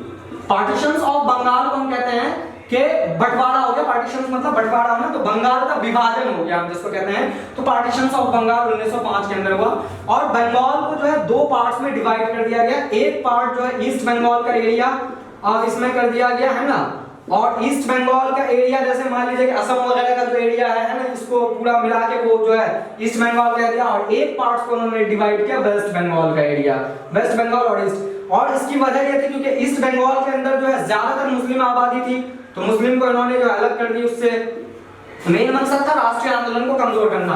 और वेस्ट बंगाल के अंदर ज्यादा जो है हिंदू थे, तो वेस्ट बंगाल को इन्होंने जो है डिवाइड कर दिया, अलग के हिंदू वाले क्षेत्र अलग हो जाएंगे। तो इस तरह से उन्होंने जो है डिवाइड कर दिया, ठीक है। अब इसमें यह हुआ, लेकिन ये डिवीजन जो उन्होंने किया है, बंगाल का विभाजन किया, ये बहुत गलत साबित हुआ। लॉर्ड कर्जन को शायद इसका अंदाजा भी नहीं था कि लोगों को डिवाइड करने के बाद यूनिटी का लेवल और ज्यादा हो जाएगा, क्योंकि मैंने जैसे आपको बताया कि काफी एजुकेटेड लोग थे। तो जब उन्होंने डिवाइड किया रिलीजन के बुनियाद पे, तो कोई भी इस चीज को एक्सेप्ट करने के लिए तैयार नहीं थे, और इन लोगों ने काफी इसका विरोध किया। इसकी वजह से कई मूवमेंट्स भी चलाए गए 1905 के अंदर। स्वदेशी मूवमेंट चलाया गया, हम पढ़ेंगे। वंदे मातरम मूवमेंट आंध्र प्रदेश के अंदर चलाया गया। जितने भी कांग्रेस थे, चाहे वो गणदल या गणदल, सारे कांग्रेस यहाँ पे आए, और आने के बाद इनका काफी विरोध किया, अपोज किया। कहने का मतलब है कि लॉर्ड कर्जन जिस मकसद से बंगाल को डिवाइड किया था, वो उनकी मकसद कामयाब नहीं हुई, और लोग बटने के बजाय और ज्यादा मिल के आ गए कि अब ब्रिटिश गवर्नमेंट हमें धर्म के बुनियाद पे बांटने पे उतर गए हैं, या हमें डिवाइड करें, या हमारा विभाजन कर रहे हैं। तो कहने का मतलब है कि इन्होंने किया। अच्छा, अब जब लॉर्ड कर्जन से कोई पूछा ये सवाल किया, या लॉर्ड कर्जन्स के जो हिस्ट्री है या उनके जो अपनी नोट्स वगैरह हैं, तो उन्होंने उसमें लिखा कि मैंने बंगाल को इसलिए डिवाइड नहीं किया क्योंकि धर्म के बुनियाद पे, मैंने बंगाल को इसलिए डिवाइड किया क्योंकि बंगाल जो है क्या है, सबसे बिगेस्ट प्रोविंसेस है, मतलब बहुत बड़ा एरिया है और हमें यहाँ पे अपनी प्रशासन चलाने में मुश्किल होता है। तो अगर हम बंगाल को छोटे छोटे पार्ट्स में डिवाइड कर देंगे तो हमें एडमिनिस्ट्रेशन चलाने में जो है आसानी हो जाएगी और हम प्रशासन को सही तरीके से, सही अंदाज से चला सकेंगे, क्योंकि इतने बड़े प्रोविंसेस को एक साथ कंट्रोल करना मुश्किल है। तो किसी शख्स ने अगर पूछा कर्जन को कि बंगाल क्यों डिवाइड किया, तो उनका जो अपना रिप्लाई था या उनका जो अपना नोट्स में उन्होंने डिस्क्रिप्शन से लिखा या उन्होंने जो जवाब लिखा वो ये लिखा कि for the sake of the convenience of the administration, कि हमने प्रशासन को सही तरीके से चलाने के लिए हमने बंगाल को छोटे छोटे पार्ट में डिवाइड कर दिया। तो उनका यह था कि हमने एडमिनिस्ट्रेशन की वजह से डिवाइड किया। लेकिन जाहिर सी बात है इंसान तो इतने बेअक्ल होते नहीं है उस वक्त, सब लोगों ने समझा और बाद में सबने समझा कि ये एडमिनिस्ट्रेशन, क्योंकि लॉर्ड कर्जन तो खुले बोल नहीं सकते थे ना ये, लेकिन उन्होंने जो है अपनी सफाई में ये कहा कि हमने एडमिनिस्ट्रेशन के लिए, जबकि ऐसा नहीं था। उन्होंने अच्छा दूसरी बात, जैसे मैंने बताया कि जो राष्ट्रीय आंदोलन थी, नेशनल मूवमेंट थी, वो सबसे ज्यादा मजबूत जो है यहीं पे था, क्योंकि काफी एजुकेटेड लोग थे। इस नेशनल मूवमेंट को कैसे कमजोर किया जाए, वीक किया जाए और इसको जो है कैसे डिवाइड किया जाए, तो पार्टीशंस ऑफ बंगाल यानी बंगाल का विभाजन किसने किया? लॉर्ड कर्जन ने किया। कब किया? 1905 में किया। लॉर्ड कर्जन ने क्यों किया? तो लॉर्ड कर्जन के हिसाब से अपने नोट्स में for the purpose of the administration, के एडमिनिस्ट्रेशन या प्रशासन को चलाने में, because Bengal was the biggest province, जो अपने आप में फैक्ट है। लेकिन वो अब भाई अगर फैमिली बड़ी होती है तो ये थोड़ी ना है कि फैमिली को बांट के सही तरीके से चल सकते हैं, ऐसा तो कोई है नहीं ना। अगर फैमिली बड़ी है तो मैनेजमेंट सुधारिए आप, या ऐसा थोड़ी है कि अगर ज्वाइंट फैमिली है काफी सदस्य तो अलग अलग करके बांट दी और उसके बाद कहेंगे हमने तो बस कर दिया ऐसे, वो तो बिल्कुल गलत हो जाएगा ना भाई। फैमिली बड़ी है, बड़ी फैमिली को, ज्वाइंट फैमिली को भी चलाने सीखना चाहिए इंसान को। तो उन्होंने अपने नोट्स में लिखा, लेकिन असल वजह क्या थी? असल वजह ये थी, आपसे सवाल पूछ सकते हैं सब्जेक्टिव एग्जाम्स में, एसएससी वगैरह में, सीजीएल्स में पूछ लेते हैं causes behind the why the lord Curzon divided the Bengal, या पार्टीशंस ऑफ बंगाल के कॉजेस लिखे हैं। तो उसमें कैसे था कि बेसिकली ईस्ट और वेस्ट बंगाल में डिवाइड किया बिकॉज नेशनल मूवमेंट को कमजोर करना था, बिकॉज धर्म के बुनियाद पे लोगों को वहां पे डिवाइड करना था, जो कि बिल्कुल नाकामयाब रहा। तो इस तरह के जो है सवाल एग्जाम्स में सब्जेक्टिव टाइप्स के सवाल पूछ लेते हैं, ठीक है। अब देखिए क्या क्या चीजें हैं। जब लॉर्ड कर्जन ने ये चीजें किया, तो जैसे मैंने आपको बता दिया कि लॉर्ड कर्जन को अंदाजा भी नहीं था कि इस तरह की चीजें जो है वो होगी और यूनिटी इस लेवल का हो जाएगा। तो 1905 के अंदर जो है जब लॉर्ड कर्जन ने इस तरह के काम किए, मैं यहाँ पे उस शख्स का नाम लिख देता हूँ क्योंकि हिस्ट्री के अंदर आपको इसको समझना है, एंड लॉर्ड कर्जन, और कहेंगे ना कि पार्टीशंस का सिलसिला कहां से शुरू हुआ और ये हिंदू मुस्लिम वाली चीजें कहां से शुरू हुई? 1905 से शुरू हुई। तो क्या 1905 के अंदर फिर 1909 का आएगा मिंटो मॉडल रिफॉर्म्स, जहां पे कंसेशन देने की बात हुई तो वो जबरदस्ती कहे कि मुस्लिम नाखुश हो जाएंगे। फिर आपका जो है 1937 का जो इलेक्शन है, फिर 1929 का है। तो मतलब ये हुआ कि अब जो ये सिलसिला शुरू हुआ और ये जो गैप या जो ये खाई वो पैदा कर रहे थे, इसकी शुरुआत 1905 में लॉर्ड कर्जन ने इसकी बुनियाद रख दी। अब यहां से जो है थोड़ी चीजें बिगड़नी शुरू हुई, ठीक है। लेकिन क्या हुआ कि जैसे मैंने आपको बताया कि 1905 के अंदर ऑल दी कांग्रेस लीडर्स, जितने भी कांग्रेस लीडर थे, उन सब ने जो है अपोज किया, इसका विरोध किया। किसका? जो पार्टीशंस ऑफ बंगाल था, है ना। तो हम कह सकते हैं कि जो पार्टीशंस ऑफ बंगाल 1905 के अंदर इन्होंने किया लॉर्ड कर्जन ने, तो इसके विरोध में जो है सारे लीडर्स जो है all the Congress leader oppose. और सबसे अच्छी बात यहाँ आपको मैं बता दूं कि इसमें जो है हिंदू और चाहे मुस्लिम दोनों खुल के आए बंगाल के अंदर, और उन्होंने कहा इस तरह से नहीं। बात यहीं तक नहीं रुकी, बल्कि इसके खिलाफ वहां पे आंदोलन भी चलाए गए। तो उस दो आंदोलन चलाए गए डिफरेंट स्टेट्स के अंदर, डिफरेंट प्रोविंसेस के अंदर। तो एक आंदोलन यहाँ पे आपको समझना है 1905 में चलाया गया पार्टीशंस ऑफ बंगाल के खिलाफ ही। इस मूवमेंट का नाम है स्वदेशी मूवमेंट। कई दफा एग्जाम में पूछ लेते हैं कि स्वदेशी मूवमेंट क्या है, स्वदेशी मूवमेंट कब चलाया गया, स्वदेशी मूवमेंट क्यों चलाया गया, है ना। तो स्वदेशी मूवमेंट चलाया गया, सबसे पहले तो डेट आपको पता होना चाहिए 1905 में। जैसे मैंने कल बताया था कि डेट्स आपको याद रखना ही है। अगर पूछ ले स्वदेशी मूवमेंट कब चलाया गया, तो अगर आप नहीं पढ़ेंगे तो कैसे बताएंगे सर। तो कहने का मतलब है कि स्वदेशी मूवमेंट 1905 में चलाया गया। उस वक्त कौन थे ब्रिटिशर्स के रिप्रेजेंटेटिव? वो थे आपका बेसिकली लॉर्ड कर्जन। स्वदेशी मूवमेंट क्यों चलाया गया? क्योंकि पार्टीशंस ऑफ बंगाल के विरोध करने के लिए।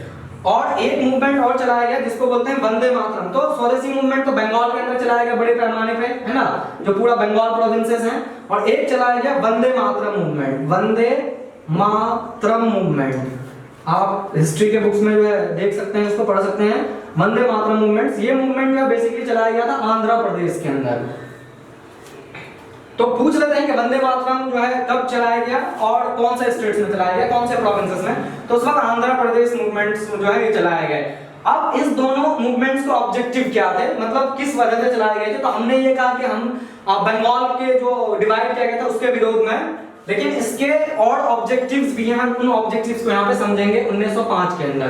तो हम इसको लिख सकते हैं कि ऑब्जेक्टिव्स ऑफ द स्वदेशी मूवमेंट या objectives of the Vande Mataram movement, मतलब क्या इनके मकसद थे, इनका ऑब्जेक्टिव्स क्या था, है ना। तो हम लिख सकते हैं ऑब्जेक्टिव्स ऑफ स्वदेशी मूवमेंट, हम शॉर्ट फॉर्म में लिख रहे हैं, या हम इसको कह सकते हैं कि वंदे मातरम मूवमेंट, स्वदेशी मूवमेंट या वंदे मातरम। क्या क्या ऑब्जेक्टिव्स थे। तो पहला जो ऑब्जेक्टिव था इसके अंदर वो ये था कि हमें जो है सेल्फ हेल्प, ये बहुत इंपॉर्टेंट बात है, खुद की मदद खुद करनी है। हमें ये जो है उम्मीद छोड़ देना है कि ब्रिटिशर्स हमारी उम्मीद करेंगे। जैसे कहते हैं ना कि खुद निर्भर हो जाना सब चीज पे, हम इतनी चीजें कर ले कि हमें जो है किसी चीज की जरूरत ना हो। तो सेल्फ हेल्प, हमें खुद की हिफाजत खुद से करनी है। और जैसे उन्होंने डिवाइड किया हिंदू मुस्लिम, तो हमें ये नहीं करना है हिंदू मुस्लिम, हमें जो है एक दूसरे की मदद करना चाहिए, ठीक है। तो एक तो ये बात है इसके अंदर इंपॉर्टेंट हुई। सेकंड जो ऑब्जेक्टिव था इसके अंदर वो ये हुआ कि अच्छा एक चीज मैं आपको बता दूं कि जैसा आप जानते हैं कि यूरोप के अंदर जिस जमाने में यूरोपियंस इंडिया पहुंचे उस जमाने में इंडस्ट्रियलाइजेशन की शुरुआत, उद्योगीकरण की शुरुआत यूरोप के अंदर हो गई थी। और कहा यह जाता है कि यूरोपियंस पूरी दुनिया में इतने ताकतवर इसलिए हुए, या इतनी एशिया के इतने सारे कंट्रीज पे अपनी हुकूमत की, लगभग एशिया अफ्रीका के इतने कंट्रीज के अंदर हुकूमत की, अमेरिका को अपने कंट्रोल्स में रखा। इसकी वजह यह थी कि आखिर ऐसा क्या हो रहा था यूरोप के अंदर। तो उसमें एक फैक्टर्स हम पढ़ते हैं कि इंडस्ट्रियलाइजेशन अगर यूरोप के अंदर नहीं होती उस जमाने में तो शायद से इतनी बड़ी अंपायर पूरी दुनिया के अंदर नहीं खड़े कर पाते। इंडस्ट्रियलाइजेशन का काफी ज्यादा युवा पढ़े, हम उसको डिटेल्स में वर्ल्ड हिस्ट्री में समझेंगे, जो कि इंडस्ट्रियलाइजेशन का कॉन्सेप्ट अभी दुनिया के अलग अलग हिस्सों में अभी नहीं पहुंची थी। जिस जमाने में यूरोप के अंदर इंग्लैंड पहला कंट्री था जहां पे इंडस्ट्रियलाइजेशन की शुरुआत हो रही थी, बड़े तादाद में, है ना, मशीन्स के जरिए चीजों को बनाना। और जाहिर सी बात है जब चीज बनते हैं, प्रोडक्ट बनते हैं, तो उसके लिए मार्केट भी देखा होता है कि जहां पे आप इस चीज को क्या करें, बेचें। तो वो इंडस्ट्रियलाइजेशन की शुरुआत हो गई थी। अच्छा एक चीज ये था कि जब अंग्रेज आए इंडिया के अंदर तो सारे इंडस्ट्रियलाइजेशन में रॉ मटेरियल्स की जरूरत होती है, वो सारे रॉ मटेरियल्स हिंदुस्तान से या जिस देश में वो हुकूमत करते थे फ्री ऑफ कॉस्ट में यहाँ से ले आते थे। उस रॉ मटेरियल्स को प्रोसेसिंग करके वो जो है कपड़े तैयार करते थे या और प्रोडक्ट तैयार करते थे, और उस कपड़े या प्रोडक्ट को उसी कंट्रीज में बेचते थे वो ले आके जो कंट्रीज के ऊपर वो कब्जा कर रखे थे, है ना। और दूसरा जहां से वो रिसोर्सेज या जहां से वो जो है रॉ मटेरियल्स लेके आते थे। तो इंडिया जो है बेस्ट मार्केट था क्योंकि इंडिया के अंदर इंडस्ट्री आई नहीं थी अभी। तो वो लोग यूरोप के अंदर वो चीजें बनाते थे और बनाने के बाद उनका बेस्ट मार्केट था उस जमाने में वो इंडिया था, और इंडिया में लाके बड़े तादाद में चीजों को यहाँ पे बेचते थे। तो जब ये चीजें होना शुरू हुई तो हम कहीं ना कहीं ये बात को एहसास करना शुरू किए। और जैसे आप पढ़ते हैं ना कि 1857 का जो रिवोल्ट हुआ जिसमें जो इंडिया के अंदर जो हैंडीक्राफ्ट थे, जो लोग हाथों से काम करते थे, जो हमारे यहाँ कारखाने होते थे, जो महिलाएं पूरे दिन दिन मेहनत करके अपने कपड़े तैयार करते थे, वो सब चीजें खत्म हो गई क्योंकि अब जो है यूरोपियन कपड़े ज्यादा लोग खरीदते थे, उनकी कीमत कम होती थी। इंडिया के अंदर जो कीमत ज्यादा होती थी क्योंकि बहुत मेहनत के बाद चीजें तैयार होती थी। तो कहने का मतलब है कि धीरे धीरे इंडिया के अंदर जो हैंडीक्राफ्ट था या इंडिया के अंदर जो महिलाएं तैयार करती थी कारखाने में, उनका डिमांड कम हो गया, जिसकी वजह से पूरी बेरोजगारी हो गई भारत के अंदर। 1857 का जो रिवोल्ट हम पढ़ते हैं कि इनके क्या कारण है, एक कारण इसके अंदर अनएम्प्लॉयमेंट भी आता है, और ये बेरोजगारी कोई और नहीं ब्रिटेन या ब्रिटिश गवर्नमेंट या यूरोपियन कंट्रीज वो हिंदुस्तान के अंदर क्रिएट कर रहे थे अपनी प्रोडक्ट को बेच के। तो हम कहीं ना कहीं इस चीज को रियलाइज करना शुरू करिए, और हमने 1905 के अंदर जब इस लेवल तक पहुंच गया लॉर्ड कर्जन साहब जो बंगाल को डिवाइड कर दिए, हमने कहा कि अब उनके कपड़े को चाहे वो किसी तरह का भी कोई प्रोडक्ट्स हो हम उनको इस्तेमाल नहीं करेंगे। हमें ये चीजें रोकनी है, हमें चीजें खुद मैन्युफैक्चर्स करने हैं, हमें खुद अपने जो है चीजों पे ध्यान देना है। हम उनके जो वो इंपोर्ट करके यहाँ पे लेके आ रहे हैं उस चीज पे जो है, तो उन्होंने दूसरा ऑब्जेक्टिव यहाँ पे रखा कि बाइकट किया जाए, बाइकट्स ऑफ द फॉरेन गुड्स, जो भी फॉरेन से गुड्स आ रहे हैं, क्योंकि फॉरेन गुड्स जो वहां से इंपोर्ट हो रहा है ना, तो उसके वजह से काम नहीं हो रहा है, इंडिया के लोगों को काम नहीं मिल रहा है, क्योंकि बनी बनी चीज आ रही है, बनी बनाई हुई चीज, तो bikers of the foreign goods. लेकिन फॉरेन गुड्स में ज्यादातर जो चीजें आ रहे थे वो यूरोपियन कंट्रीज से चीजें पहुंच रहे थे, क्योंकि उस वक्त तक इंडस्ट्री जो है वो बेसिकली ज्यादातर यहीं पे था, तो यूरोपियन कंट्रीज जो है यहाँ पे अपनी चीजों को यहाँ पे बेच रहे थे। अच्छा, फॉरेन गुड्स के अंदर क्या क्या चीज था, तो सबसे पहले यहाँ पे हम समझ सकते हैं कि मेन जो चीज था वो क्लोथ्स वगैरह थे, कपड़े थे, और भी कई आइटम थे जो लाके बेचते थे। तो हमने ये डिसाइड देख रहे हैं कि किस तरह से जो है यूरोपियन कंट्रीज के जो है वो उसको डिमांड को यहाँ पे कम किया गया। कई आइटम्स थे, लेकिन आइटम्स में जो मेन थे वो क्लोथ्स वगैरह, इनसे रोका गया, ठीक है। थर्ड जो यहाँ पे इन्होंने डिमांड किया वो ये किया कि हिंदुस्तान के अंदर जो इंडियन लैंग्वेज है ना, उनका प्रयोग कहीं पे भी नहीं हो रहा था। कहने का मतलब है कि हर जगह अंग्रेजी हो रही थी, क्योंकि ब्रिटिश का लैंग्वेज है ये, तो हर जगह जो है वो लैंग्वेजेस जो हो रहे थे वो अंग्रेजी इस्तेमाल कर रहे थे। तो इंडियंस को ये कहीं ना कहीं जो है गलत चीजें हो रही थी। तो उनका ये कहना था कि हिंदुस्तान के अंदर जो हिंदुस्तान के इंडियन लैंग्वेज है, चाहे वो आपकी उर्दू ज़बान हो, चाहे वो आपकी हिंदी ज़बान हो, चाहे वो आपकी मराठी ज़बान हो, चाहे वो आपकी पंजाबी ज़बान हो, उनको भी जो है प्रशासन के अंदर, क्योंकि प्रशासन या एडमिनिस्ट्रेशंस के अंदर भी जो है इन सब लैंग्वेजेस का प्रयोग होना चाहिए, क्योंकि वो लोग ठान लेते कि सब चीजें इंग्लिश में होगी और हर जगह इंग्लिश का प्रयोग कर रहे थे। तो ऐसा नहीं होना चाहिए, क्योंकि आज भी इंडिया के अंदर जो ग्रामीण क्षेत्र होते हैं, जो रूरल एरियाज होते हैं, अंग्रेजी नहीं समझ पाते हैं, वहां पे हिंदी से काम चलानी होती है, क्योंकि देश है हिंदी ज़बान या उर्दू ज़बान का या मराठी पंजाबी ज़बान का। तो इंडियन लैंग्वेजेस है ना, उनका प्रयोग होना चाहिए। और चौथी चीज जो यहाँ पे थी, चौथी चीज उन्होंने एजुकेशन को लेके बात कही कि इंडिया के अंदर जो एजुकेशन हो, है ना, उस एजुकेशन के अंदर जो है इंडियंस भी शामिल हो सके, इंडियंस भी पढ़ सके इसमें, है ना। तो इस तरह की जो है ऑब्जेक्टिव्स रखा, चाहे वो स्वदेशी मूवमेंट्स का हो, चाहे वो वंदे मातरम मूवमेंट्स। इनके जो ऑब्जेक्टिव्स थे, ये 3-4 ऑब्जेक्टिव्स थे जो कभी-कभी एग्जाम्स में पूछ लेते हैं। तो इस तरह से अच्छा, ये सब चीजें जब हुई तो जाहिर सी बात है किसी एक तबके के लिए नहीं हो रही थी, हिंदुस्तान के हर तबके के लिए ये चीजें हो रही थी, है ना। बेरोजगारी खत्म हो जाएगी, हमारी जबान यानी कल्चर जो हमारा ट्रेडिशन है वो भी फॉलो होगा, एजुकेशन आ जाएंगे तो गरीब अमीर सब पढ़ पाएंगे। तो कहने का मतलब है कि इन सब चीजों से ये पता चलता था कि यूनिटी का लेवल जो है और ज्यादा वो क्या हो गया, बढ़ गया या इंक्रीज हो गया, है ना। तो ये जो है स्वदेशी मूवमेंट्स के कुछ ऑब्जेक्टिव्स हैं जो आपको याद रखना है। तो 1905 में क्या क्या हुआ, आपने इसको विस्तार से देखा, ठीक है, क्योंकि एक इवेंट जो है ना वो दूसरे इवेंट से लिंक्ड है। तो जब तक हम दूसरे इवेंट्स को एक इवेंट से लिंक नहीं करेंगे तो फिर हमें मजा नहीं आएगा पढ़ने में, ठीक है। अब हम पहुंचते हैं 1906 के अंदर, 1906 के अंदर क्या चीजें हुई, क्योंकि 1900 आपने पढ़ लिया, ठीक है। 1906 के अंदर क्या क्या चीजें हुई, तो 1906 के अंदर एक अहम पॉलिटिकल एसोसिएशंस कह लीजिए या एक पॉलिटिकल पार्टी की स्थापना हुई। आप सब जानते हैं उस पॉलिटिकल पार्टी का नाम है all India Muslim league. All India Muslim league, हम इसको जो है लिख देते हैं, क्योंकि कुछ स्टूडेंट्स नोट्स भी अगर बनाते होंगे तो फायदा हो जाएगा उनका। ऑल इंडिया मुस्लिम लीग, ठीक है। 1906 में ये बनाई गई, है ना। और ये जो बनाया गया बेसिकली ढाका के अंदर, जो आज बांग्लादेश जो अलग है ना, बांग्लादेश का कैपिटल है ढाका, बहुत मशहूर था इतिहास के अंदर, है ना। और किसी किसी बुक के अंदर इसको जो है डक्का भी लिखा जाता है, तो स्पेलिंग में कोई ये नहीं होना चाहिए ढाका या ढाका। तो बांग्लादेश का जो कैपिटल है, क्योंकि उस जमाने में तो इंडिया का हिस्सा था, ईस्ट बंगाल का एरिया कहलाता था ये।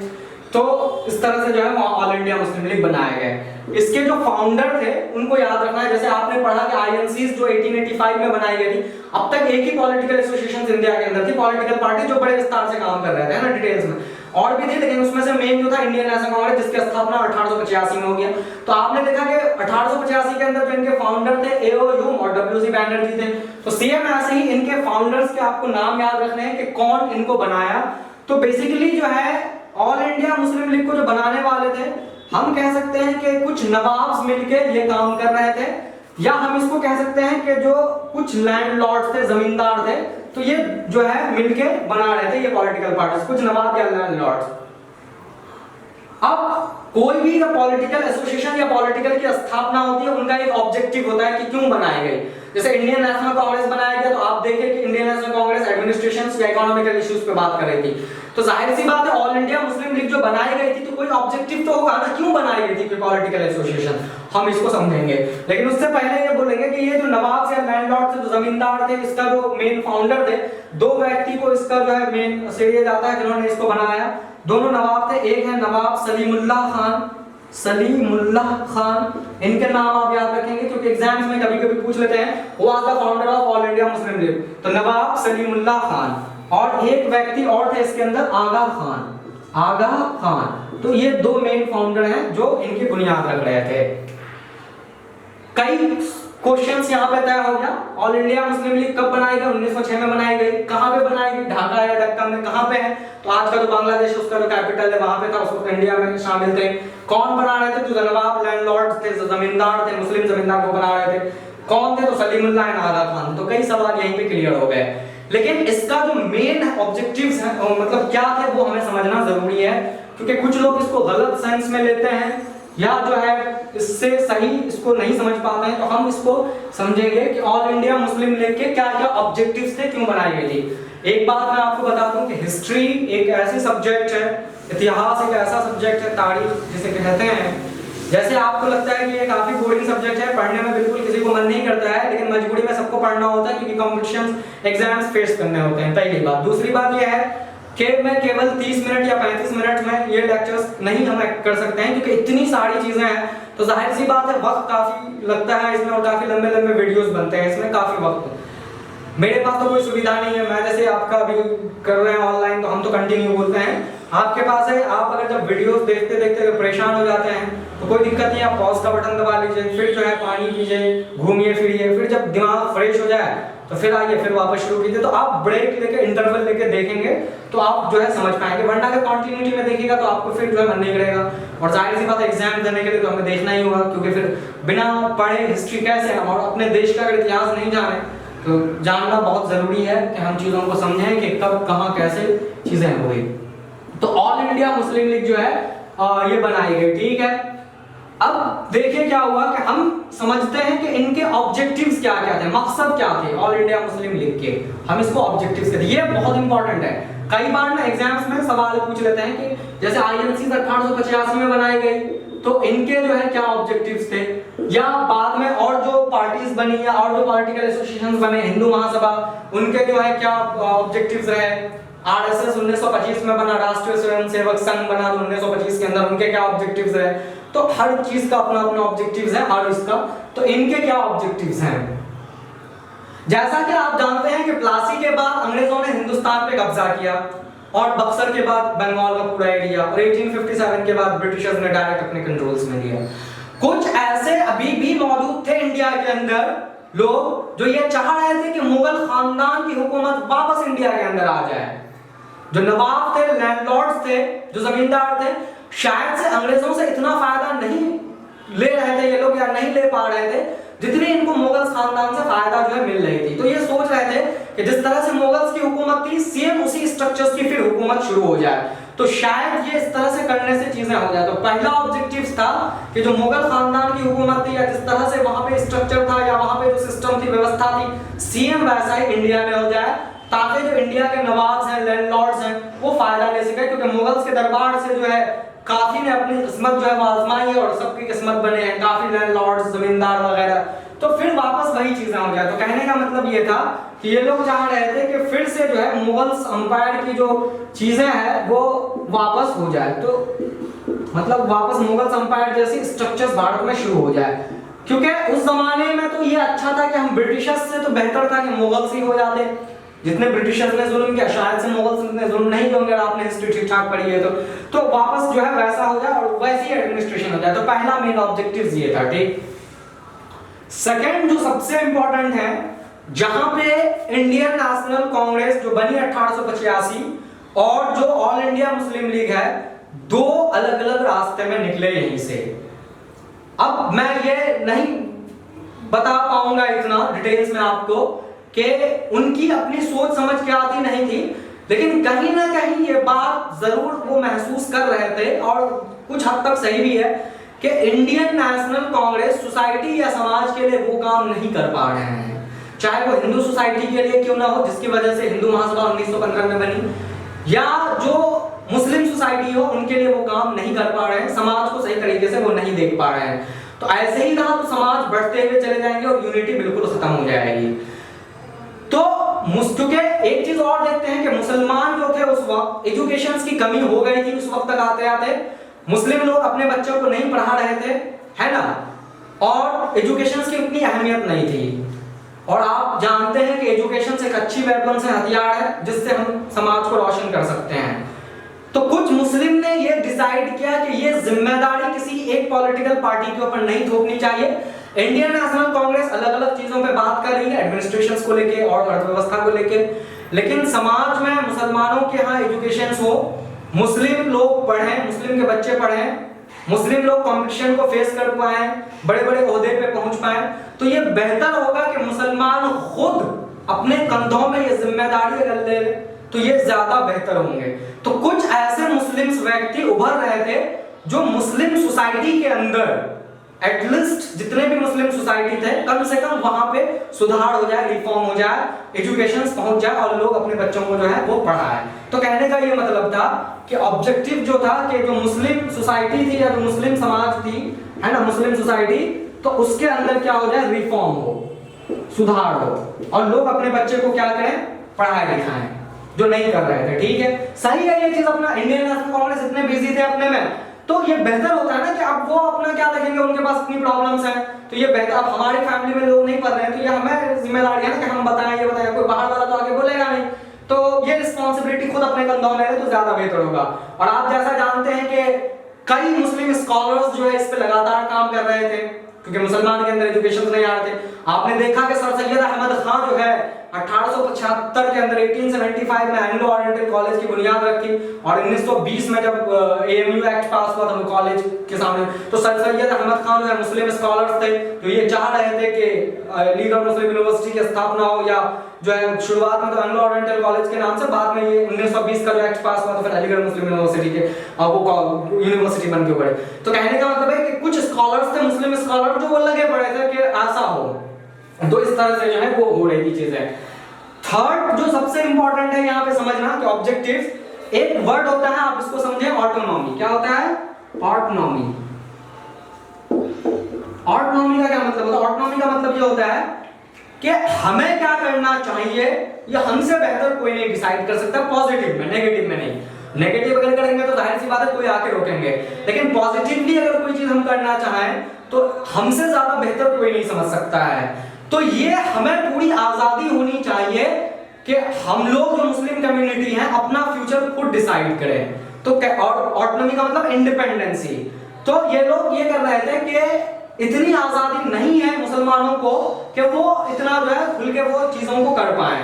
तो जो है इंडिपेंडेंसी, आजादी जिसको कहते हैं मुस्लिम कम्युनिटी के अंदर, या ऑटोनॉमी जो है वो मिलनी चाहिए। क्योंकि कुछ ऐसा था कि इस एरियाज को कोई और कंट्रोल्स कर रहे थे, तो इनका ये मतलब था कि जो मुस्लिम, जितने भी मुस्लिम एरियाज हैं, चाहे वो आप अगर इस तरह से बनाएंगे तो ये वाला जो एरिया पाकिस्तान का जो बना, या इधर जो ईस्ट बंगाल वाला एरिया है, तो जितने भी मुस्लिम स्टेट्स हैं या जितने भी मुस्लिम मेजॉरिटी वाले एरिया हैं जहां पे मुस्लिम ज्यादा हों, उनको ऑटोनॉमी दी जाए, उनको इंडिपेंडेंस दिया जाए, खुद की मुस्तकबिल या खुद का फ्यूचर जो है, भविष्य जो है खुद तय कर पाए, कोई और आके तय ना करे।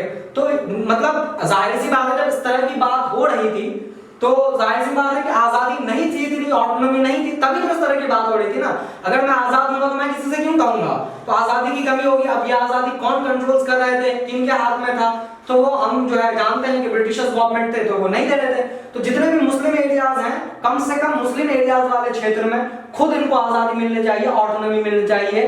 तो ये 3-4 ऑब्जेक्टिव्स थे जिसका ये, अच्छा कुछ जैसे मैं यहाँ देखिए हिस्ट्री पढ़ाने का भी जो होना चाहिए वो ये होना चाहिए।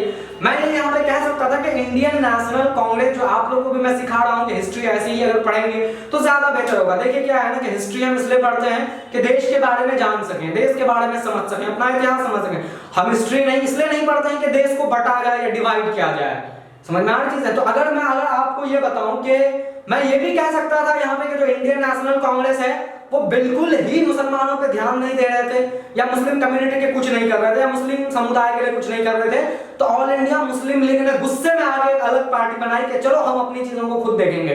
लेकिन मैं यहाँ पे ऐसा नहीं कहा, और हिस्ट्री में भी ऐसी बातें नहीं लिखनी चाहिए। इस तरह से अगर लिखेंगे तो डिविजन होंगे, बटेंगे लोग। हाँ, ये बात कहना जरूरी होगा कि इंडियन नेशनल कांग्रेस के पास खुद के पास इतने मसलो मसाइल थे कि वो इतने दूर तक चीजों को नहीं देख पा रहे थे। तो कोई मुस्लिम कम्युनिटी है या हिंदू सोसाइटी है, हिंदू सोसाइटी में भी ये फीलिंग्स हो रही थी कि इंडियन नेशनल कांग्रेस ऐसी बात नहीं कर रही है जिसके वजह से 1915 में हिंदू महासभा का स्थापना कर रहे हैं लोग। तो कहने का ये मतलब है कि ये हमें सोचना चाहिए कि इंडियन नेशनल कांग्रेस के पास इतनी प्रॉब्लम्स थी, वो एडमिनिस्ट्रेशन को लेकर बात कर ही रहा था, वो इकोनॉमिकल इश्यूज को लेकर बात कर रहा था। अब सोसाइटी या समाज या घर में प्रॉब्लम है तो इट्स बेटर फॉर अस कि हम इस चीजों को खुद अपने से देखें, ना कि इंडियन नेशनल कांग्रेस आगे देखे, तो वो ज्यादा बेहतर होगा। हम मदद जरूर करेंगे, तो जाहिर सी बात है मदद तो हर जगह की, ऐसी बात नहीं है कि फंड नहीं आया। जवाहरलाल नेहरू साहब जब प्राइम मिनिस्टर पहले देश के बने तो जेएनयू यूनिवर्सिटी आई, तो आप देखेंगे कि 1950 से 62 तक जवाहरलाल नेहरू प्रधानमंत्री देश के पहले वजीर आजम, तो एजुकेशन सेक्टर्स पे कितना ज्यादा रिफॉर्म किया। तो ऐसा नहीं था कि मदद नहीं हो रही थी, मदद कर रहे थे लोगों ने। लेकिन कुछ लिखते हैं इस तरह से इतिहास के, वो डिवीजन या बंटवारा हो जाए या बांट दिया जाए लोगों को। हम इन सब चीजों से बचना चाहिए और हमें इन पे ध्यान नहीं देनी चाहिए, ठीक है। तो और जाहिर सी बात है गलतियां जरूर लोगों ने की होगी, लेकिन ऐसा है कि उन गलतियों को दिखा के हम क्या करें, उन गलतियों के ऊपर पर्दा डाल दें, ज्यादा बेहतर। अब मैं हिस्ट्री में अगर गलती कोई कर दिया, उस चीज को लेकर आज का अगर मुद्दा बनाए, तो वो तो हमारा सॉल्यूशन का हल नहीं है ना, वो तो हमारे मसले का हल नहीं है। तो हमारे लिए क्या है कि फ्यूचर कैसे सही हो सकती है, तो हम फ्यूचर पे बात करें पास्ट को देखते हुए, न कि पास्ट पे ही उलझे हुए रह जाएं। जवाहरलाल नेहरू को सिर्फ बदनाम करने से ऐसा तो नहीं होगा कि देश की भविष्य मुस्तकबिल सही हो जाएगा। भाई जो प्रेजेंट गवर्नमेंट है वो बेहतर काम करे और कर रहे हैं, है ना, ठीक है। तो जैसे मान लीजिए यहाँ पे कि आपने ये चीजें जो है यहाँ पे समझ ली कि 1906 के अंदर क्या क्या चीजें हुई। पहली बात, 1906 में एक पॉलिटिकल एसोसिएशन या पार्टी की स्थापना हुई जो ऑल इंडिया मुस्लिम लीग कर रहे थे, सलीमुल्लाह एंड आगा खान। और किस ऑब्जेक्टिव के साथ कर रहे थे, उस ऑब्जेक्टिव को, उस मकसद को पॉजिटिवली प्रेजेंट करना, रिप्रेजेंट करना, यही हमारा हिस्ट्री के अंदर मकसद होना चाहिए, ठीक है। अब हम पहुंचते हैं 1907 के अंदर। एक चीज मैं आपको ये बता दूं कि हम जो ये हिस्ट्री समझ रहे हैं यहाँ पे, तो हमने ब्रिटिश गवर्नमेंट को इतने डिटेल्स में नहीं समझा है, केवल हम मॉडर्न इंडियन हिस्ट्री को समझ रहे हैं कि हमने कैसे किया, उन्होंने क्या क्या किया, हम उस चीज को इतना नहीं देख रहे हैं। तो उन्होंने क्या क्या चीज किया, तो हम जब ब्रिटिश इंडिया को अच्छे से समझेंगे तो हर चीज हम डिटेल्स में वहां पे बात करेंगे। फिलहाल हम अपने राष्ट्रीय आंदोलन को समझ रहे हैं। एक टाइम पीरियड यहाँ पे आया 1907 का, 1907। 1907 में क्या चीजें हुई हम इसको समझेंगे। जैसे कि आपने देखा कि हर पॉइंट जो है ना एक दूसरे से लिंक्ड है। एक चीज और आपने यहाँ पे देखा, क्या देखा कि 1885 के अंदर जो आईएनसीज बनाई गई थी, इंडियन नेशनल कांग्रेस बनाई गई थी, या 1906 में जो ऑल इंडिया मुस्लिम लीग बनाई गई है ना, ये दोनों अलग अलग रास्तों पे काम कर रहे थे। All India Muslim league society के बारे में ज्यादा रिफॉर्म के बारे में बात कर रहे थे, तो दोनों के जो रास्ते थे वो अलग अलग थे, लेकिन सेम रास्ते पे जाके कब मिले ये, वो भी हम पॉइंट्स पढ़ेंगे, क्योंकि यूनिटी उससे ज्यादा और बढ़ी। लेकिन जब शुरुआत में बना तो दोनों के अलग अलग ऑब्जेक्टिव थे, दोनों अलग अलग रास्ते पे काम कर रहे थे। तो हम इसको लिंक करेंगे बाद में। लोग कहते हैं ना कि हिंदू मुस्लिम बहुत विदेश में, हम समझेंगे कि ऐसा नहीं था, हमारे यहाँ यूनिटी बहुत थी, बाहर वालों की वजह से जो है ये चीजें हुई देश के अंदर, है ना, ठीक है। 1907 के अंदर क्या चीजें हुई, आपने जैसे देखा कि इंडियन नेशनल कांग्रेस, तो 1907 में देखना है कि 1907 में क्या चीजें हुई 1907 के अंदर, क्योंकि अगर हम इस तरह से इसको इवेंट वाइज पढ़ेंगे, डेट वाइज पढ़ेंगे, तो ज्यादा बेहतर तरीके से इसको समझ सकते हैं। जैसे मैंने आपको बताया कि इंडियन नेशनल कांग्रेस की स्थापना 1885 में हुई, तो इनकी ये खास बात ये थी कि हर साल इनके सेशंस होते थे, मीटिंग्स होती थी, प्लेस तय होता था, जगह, और फिर वहां पे सारे लीडर्स मिलते थे, फिर डिसाइड होती थी क्या। तो ऐसे ही एक सेशंस हुआ 1907 के अंदर। जगह जो है वो सूरत है, गुजरात है ना, तो हम इसको जो है सूरत सेशंस भी कहते हैं। क्या कहते हैं? सूरत सेशंस भी कहते हैं, या हम इसको कह सकते हैं कि सूरत के अंदर जो एक मीटिंग्स हुई है ना। अब इसके अंदर क्या चीजें हुई वो अहम है समझना, आपको यहाँ पे जरूरी है कि क्या चीजें हुई। देखिए सूरत सेशंस कहते हैं इसको, हम कहते हैं कि 1907 के अंदर जो है दो पार्ट्स में जो है आईएनसीज डिवाइड हो गए। इंडियन नेशनल कांग्रेस जो है दो पार्ट्स में यहाँ पे डिवाइड हो गए। बढ़ गया। मतलब जैसे मैंने आपको बताया ना कि कुछ लीडर्स थे इसमें जो इंडियन नेशनल कांग्रेस की जो पॉलिटिकल स्ट्रक्चर्स थे उस पे उस सवाल उठा रहे थे। तो आईएनसीज जो है वो दो पार्ट्स में डिवाइड हो गए।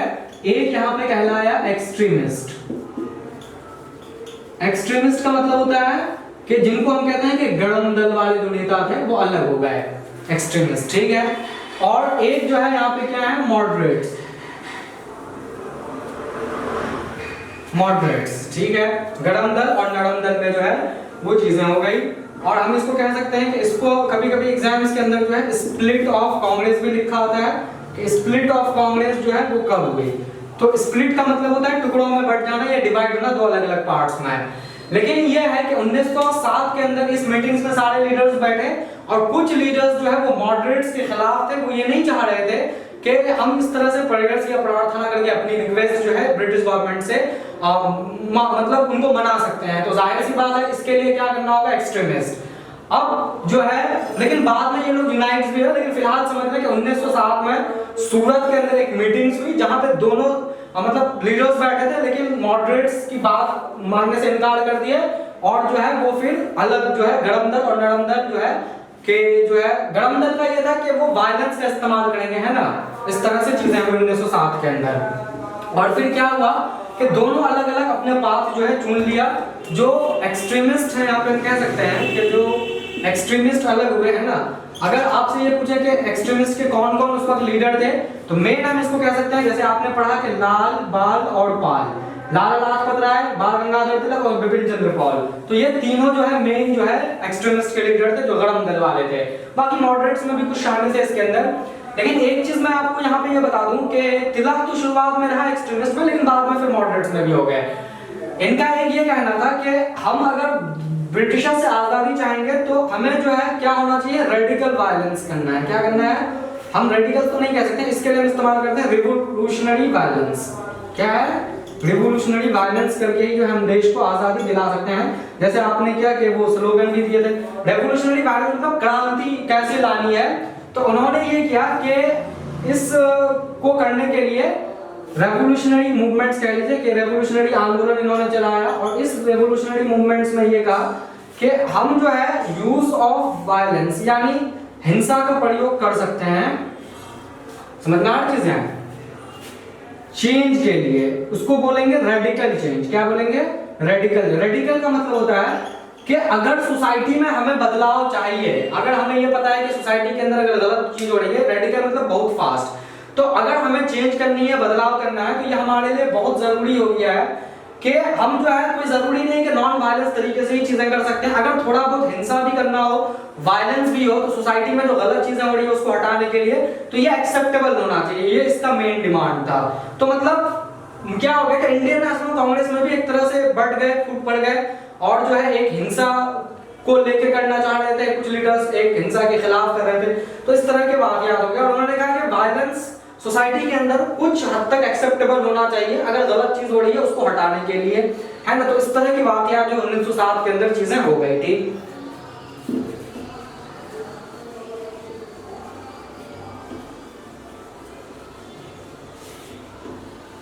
अब देखिए क्या चीजें हुई। एक हम यहाँ पे ये समझते हैं कि एक जो है 1909 टाइम पीरियड है 1909 का। आप देखें एक एक इवेंट्स को हम पढ़ते समझ रहे हैं और सबको हम लिंक करेंगे बाद में, ठीक है। 1909 के अंदर एक इंपॉर्टेंट जो है रिफॉर्म हुई, है ना, रिफॉर्म। इस रिफॉर्म का नाम है मिंटो मॉल। दो बातें हुई। पहली बात तो इसके अंदर जो है मिंटो मॉर्ले रिफॉर्म्स, ये इंपॉर्टेंट है। Minto Morley reforms. Minto Morley reforms क्या चीजें हुई। मिंटो मॉर्ले रिफॉर्म्स के अंदर ये हुई कि ब्रिटिश गवर्नमेंट ने ये डिसाइड किया कि जो हिंदू हैं उन्हें थोड़ी बहुत हर चीजों पे कंसेशन होना चाहिए, सब्सिडीज मिलनी चाहिए, समझ में आ रही चीजें। और मुसलमानों को ये देने से उन्होंने मना कर दिया। और ब्रिटिश गवर्नमेंट ये मान के चले कि अगर हम हिंदू को कंसेशंस देंगे ज्यादा या ज्यादा उनको सब्सिडीज वगैरह देंगे अलग अलग क्षेत्र में, एजुकेशन वगैरह में, तो जाहिर सी बात है मुस्लिम इसके खिलाफ आएंगे और मुस्लिम ये कहेंगे कि आप उनको कंसेशन दे रहे हैं, हमें कंसेशन क्यों नहीं दे रहे हैं, तो आप उनको कंसेशन देना मना कर दिया। तो ये इसका ये मतलब था कि मुस्लिम हिंदू को जो है आपस में क्या किया जाए, डिवाइड कर दिया जाए। क्योंकि जाहिर सी बात एक भाई को कंसेशन दे रहे हैं, दूसरे भाई को नहीं दे रहे हैं। लेकिन ब्रिटिश गवर्नमेंट को ये पता नहीं था कि मुसलमान इस बात से खुश हो जाएंगे और ऐसा ही हुआ कि जब मिंटो मॉर्ले रिफॉर्म्स की बात हुई तो ऐसा नहीं था कि मुस्लिम अपोज करना, कुछ मुस्लिम ऐसे भी थे इसके अंदर कि समर्थन में थे कि चलो कोई बात नहीं, हमारे भाई को अगर कंसेशंस मिल रही है, हमारे भाई को सब्सिडीज मिल रही है, भाई अपने ही देश के तो भाई हैं, मिलने दीजिए कोई बात नहीं, हमें भी कभी कभी मिलेंगे। लेकिन कुछ लोग इसको गलत तरीके से इंटरप्रेट करते हैं। कुछ क्या कहते हैं कि मिंटो मॉर्ले रिफॉर्म्स में सारे मुस्लिम सपोज में आए और उन्होंने बिल्कुल विरोध किया कि हिंदुओं को क्यों कंसेशन देने, मुसलमानों को क्यों नहीं, जबकि ऐसा नहीं था। मुस्लिम ऐसा नहीं कर रहे थे, मुस्लिम बिल्कुल समर्थन में थे कि चलो थोड़ी बहुत अगर कंसेशंस मिल रहे हैं तो अपने भाई को मिल रहे हैं। तो Minto Morley reforms all about, है ना, ठीक है, ऑल अबाउट दैट कि हमें जो है कंसेशन देनी है। तो लेकिन अंग्रेजों का, जैसे मैंने आपको बताया कि 1905 में जब उन्होंने डिवाइड किया था तो मकसद क्या था आप जैसे जानते हैं। 1909 में भी एक मिंटो मॉर्ले रिफॉर्म्स करने की यही वजह थी कि दोनों आपस में डिवाइड हो जाएं, ठीक है। सेकंड में तो हम यहाँ पे कह सकते हैं कि हिंदुओं को जो है वो क्या करना चाह रहे थे, बेसिकली जो है मिंटो मॉर्ले रिफॉर्म्स के अंदर जो है वो कंसेशंस या सब्सिडीज देने की बात कर रहे थे, जो कि मुस्लिम समर्थन में थे, ठीक है। सेकंड जो इंपॉर्टेंट चीज हुई यहाँ पे, हम केवल इसको लिख देते हैं सेकंड पॉइंट्स को, बाद में जब हम गांधी जी पढ़ेंगे तो उसको विस्तार से पढ़ेंगे। गांधी जी 1909 में इंडिया से जा रहे थे बाहर, ठीक है। उस वक्त उन्होंने एक इंपॉर्टेंट पुस्तक लिखी, बुक लिखी, जो काफी फेमस है। अगर हम इंडियन हिस्ट्री पढ़ते हैं, मॉडर्न हिस्ट्री पढ़ते हैं, तो वो हमारे लिए इंपॉर्टेंट सोर्स है। उस बुक का नाम है यहाँ पे हिंद स्वराज। क्या नाम है? हिंद स्वराज। ये एक इंपॉर्टेंट बुक है जो कि आप समझेंगे। हिंद स्वराज जो है महात्मा गांधी जी जो है लिखे। इसका राइटर कौन है? तो आपसे पूछ लेगा कि महात्मा गांधी ने कौन सी बुक लिखी, तो हिंद स्वराज कब लिखी? 1909 के अंदर। अच्छा, ये है कि इन सब चीजों में हिंद स्वराज में पुस्तक को क्यों लेके आ गया, बुक्स, इसको समझना बहुत जरूरी है। इसलिए समझना जरूरी है कि हिंद स्वराज में एक इंपॉर्टेंट चीज गांधी जी कह के इंडिया से गए। वो जब चीजों को देखा तो उन्होंने ये महसूस किया कि ब्रिटिश गवर्नमेंट भारत में इसलिए मौजूद है या इसलिए वो हुकूमत कर पा रहे हैं क्योंकि कुछ इंडियन, खास तौर से जो अपर क्लास इंडियंस हैं या जो एजुकेटेड है, अपर क्लास एजुकेटेड लोग, वो इंडिया मतलब ब्रिटिशर्स को कहीं ना कहीं सपोर्ट कर रहे हैं। अब जाने में अनजाने में, लेकिन कहीं ना कहीं जो है इंडियंस का सपोर्ट उनको मिल रहा है, जिसकी वजह से जो है ब्रिटिश गवर्नमेंट इंडिया में मौजूद है। जिस दिन ये एजुकेटेड या अपर क्लास लोग ये डिसाइड कर लें कि हमें अनजाने में भी, बिना अनजाने में भी जो है ब्रिटिश गवर्नमेंट को सपोर्ट नहीं करनी है, तो उस दिन जो है ब्रिटिश गवर्नमेंट की हुकूमत इंडिया से खत्म हो जाएगी। और हम कितनों भी कुछ कर लें, हमें आजादी नहीं मिल सकती जब तक ये लोग उनको सपोर्ट करते रहे। तो कहने का मतलब है कि हिंद स्वराज एक इंपॉर्टेंट बुक गांधी जी 1909 के अंदर जो है, इसका हम टाइम पीरियड लिख देते हैं 1909। तो उन्होंने इसमें एक चीज इंपॉर्टेंट कहा कि इंडिया के अंदर जो ब्रिटिश गवर्नमेंट है वो बेसिकली इसलिए है क्योंकि हम क्या कर रहे हैं, ब्रिटिश गवर्नमेंट को कोऑपरेट कर रहे हैं। क्या कर रहे हैं? ब्रिटिशर्स को हम क्या कर रहे हैं, मदद कर रहे हैं, कोऑपरेट कर रहे हैं। ये बात और भी स्पष्ट हो गई असहयोग आंदोलन के अंदर, जो non cooperation movement Gandhi ji चलाए 1919-20 के अंदर, खिलाफत मूवमेंट्स वगैरह। तो हम उसको और विस्तार से इसको समझेंगे, लेकिन फिलहाल समझिए कि 1909 में दो इंपॉर्टेंट बात हुई। पहली बात तो मिंटो मॉर्ले रिफॉर्म्स हुआ, जहां पे हिंदू को कंसेशंस देने की बात की, मुस्लिम समर्थन में आए। और सेकंड बात क्या था कि जो गांधी जी थे उन्होंने एक इंपॉर्टेंट पुस्तक लिखी हिंद स्वराज। लेकिन वो इंपॉर्टेंट बात और जो कि हकीकत है, फैक्ट है कि अपर क्लास या एजुकेटेड लोग जो है वो सिर्फ एडमिनिस्ट्रेशंस पे अपना पार्टीशन चाह रहे थे कि हमें मतलब नहीं है कि आप देश में रहो या ना रहो या आजादी, दैट डजंट मैटर, लेकिन हमें अपना प्रशासन में आप शामिल कर लो, है ना, एडमिनिस्ट्रेशन में शामिल कर लो, बस हम यही चाहते हैं। तो वो चीजें नहीं होनी चाहिए, हमें देश की आजादी के बारे में सोचना चाहिए, ये नहीं कि हमें सिर्फ प्रशासन में शामिल कर लीजिए। तो ये इंपॉर्टेंट बुक है हिंद स्वराज, जो गांधी जी 1909 में लिखे। हम इसको और भी यहाँ पे समझेंगे, ठीक है, जब नॉन कोऑपरेशन मूवमेंट वगैरह समझेंगे। तो ये दो इंपॉर्टेंट जो इवेंट्स हैं, वाकयात हैं, वो 1909 के अंदर चीजें हुई, ठीक है। मेरा टारगेट है कि हम इंशाल्लाह आज इसको जो है 1915 तक कवर करेंगे, और फिर 1915 में जब अफ्रीका से गांधी जी आए, जैसे मैंने स्टार्टिंग में ही आपको बताया, तो फिर एक दूसरी तरह की हिस्ट्री हम इसमें समझेंगे, क्योंकि हमें इस चीज को समझने के लिए वर्ल्ड हिस्ट्री पे भी काम करना है, वर्ल्ड वॉर भी समझना है, रशिया की क्रांति, लेनिन वगैरह को भी समझना है, समाजवाद, सोशलिज्म का जो कॉन्सेप्ट रशिया के अंदर उभर के सामने आ रही थी, वो आइडियाज हिंदुस्तान के राष्ट्रीय आंदोलन को कितने प्रभावित किए। तो हमें थोड़ा हिंदुस्तान के इतिहास से बाहर निकल के वर्ल्ड हिस्ट्री को, तुर्कस्तान की हिस्ट्री, वर्ल्ड वॉर की हिस्ट्री, रशिया की हिस्ट्री, लेनिन की हिस्ट्री, कार्ल मार्क्स की हिस्ट्री, हम उन सब पे भी अगर फोकस करेंगे तो हम नेशनल मूवमेंट्स के अंदर ज्यादा बेहतर समझ पैदा कर सकते हैं। लेकिन 1915 16 16 तक हमें ये चीजें समझ लेनी है यार, क्योंकि हमने एक टारगेट सेट किया है, क्योंकि हमें इसको जल्दी कवर करके फिर हम करंट अफेयर्स या पॉलिटिकल साइंस, इंडियन कॉन्स्टिट्यूशंस वगैरह पे भी वीडियोस बनाएंगे, ठीक है। अब आते हैं 1911 के अंदर कि 1911 के अंदर क्या चीजें हुई। ये एक इंपॉर्टेंट चीज है जिसको आपको यहाँ पे समझना है। 1911 के अंदर 1911 के अंदर 2-3 वाकयात हुए, वो हम समझेंगे।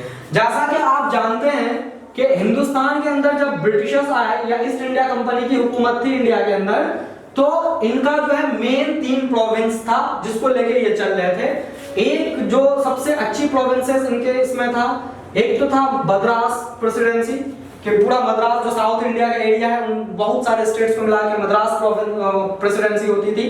तो एक इंपॉर्टेंट प्रेसिडेंसी ब्रिटिश गवर्नमेंट का मद्रास थी। फिर सेकंड जो इंपॉर्टेंस प्रेसिडेंसी थी वो बॉम्बे प्रेसिडेंसी थी। ये भी इंपॉर्टेंट है क्योंकि ये वो शहर थे जो अंग्रेज अपने तरफ से बसा रहे थे, और इन शहरों में अगर आज भी घूमने जाते हैं तो वो पूरा ब्रिटिशर्स का आर्किटेक्चर, बिल्डिंग्स, मॉन्यूमेंट्स वगैरह सारी चीज देखने को मिलता है। तो इन्होंने अपने हिसाब से इन शहरों में इमारतें या अपने हिसाब से इन्होंने इस शहरों को डिजाइन किया।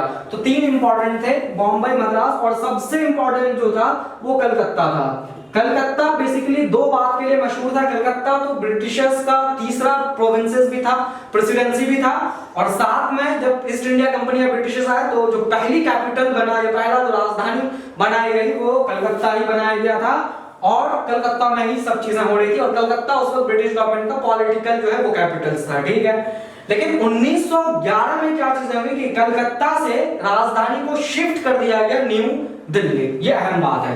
तो 1911 के अंदर हम समझ सकते हैं कि जो कलकत्ता कैपिटल था एक जमाने से, चाहे वो ईस्ट इंडिया कंपनी या ब्रिटिशर्स ने जो बनाए थे, उस कलकत्ता को शिफ्ट कर दिया गया है ना। तो हम कह सकते हैं कि शिफ्टिंग ऑफ कैपिटल्स है ना। और ये कैपिटल जो है कहां किया, तो ये कैपिटल्स न्यू दिल्ली किया इन्होंने, जो है न्यू दिल्ली को जो है वो अब कैपिटल बना, अब कलकत्ता नहीं। लेकिन इसमें भी कई वजह है कि जब एक जमाने से कलकत्ता कैपिटल थी, राजधानी थी, तो फिर ऐसी क्या जरूरत महसूस हुई कि कैपिटल को दिल्ली शिफ्ट कर दिया गया, न्यू दिल्ली। वो भी एक इतिहास के अंदर चीजें समझनी है, ठीक है। तो पहला आप समझिए कि कलकत्ता को जो है वो न्यू दिल्ली को जो है शिफ्ट कर दिया।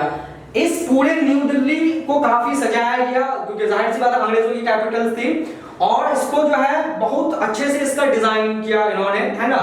और जो है बहुत वहां पे रेड फोर्ट मतलब जो है इन्होंने जो है इंडिया गेट बनाए, पार्लियामेंट वगैरह सब जो है इस तरह से जो है इन्होंने यहाँ पे किया।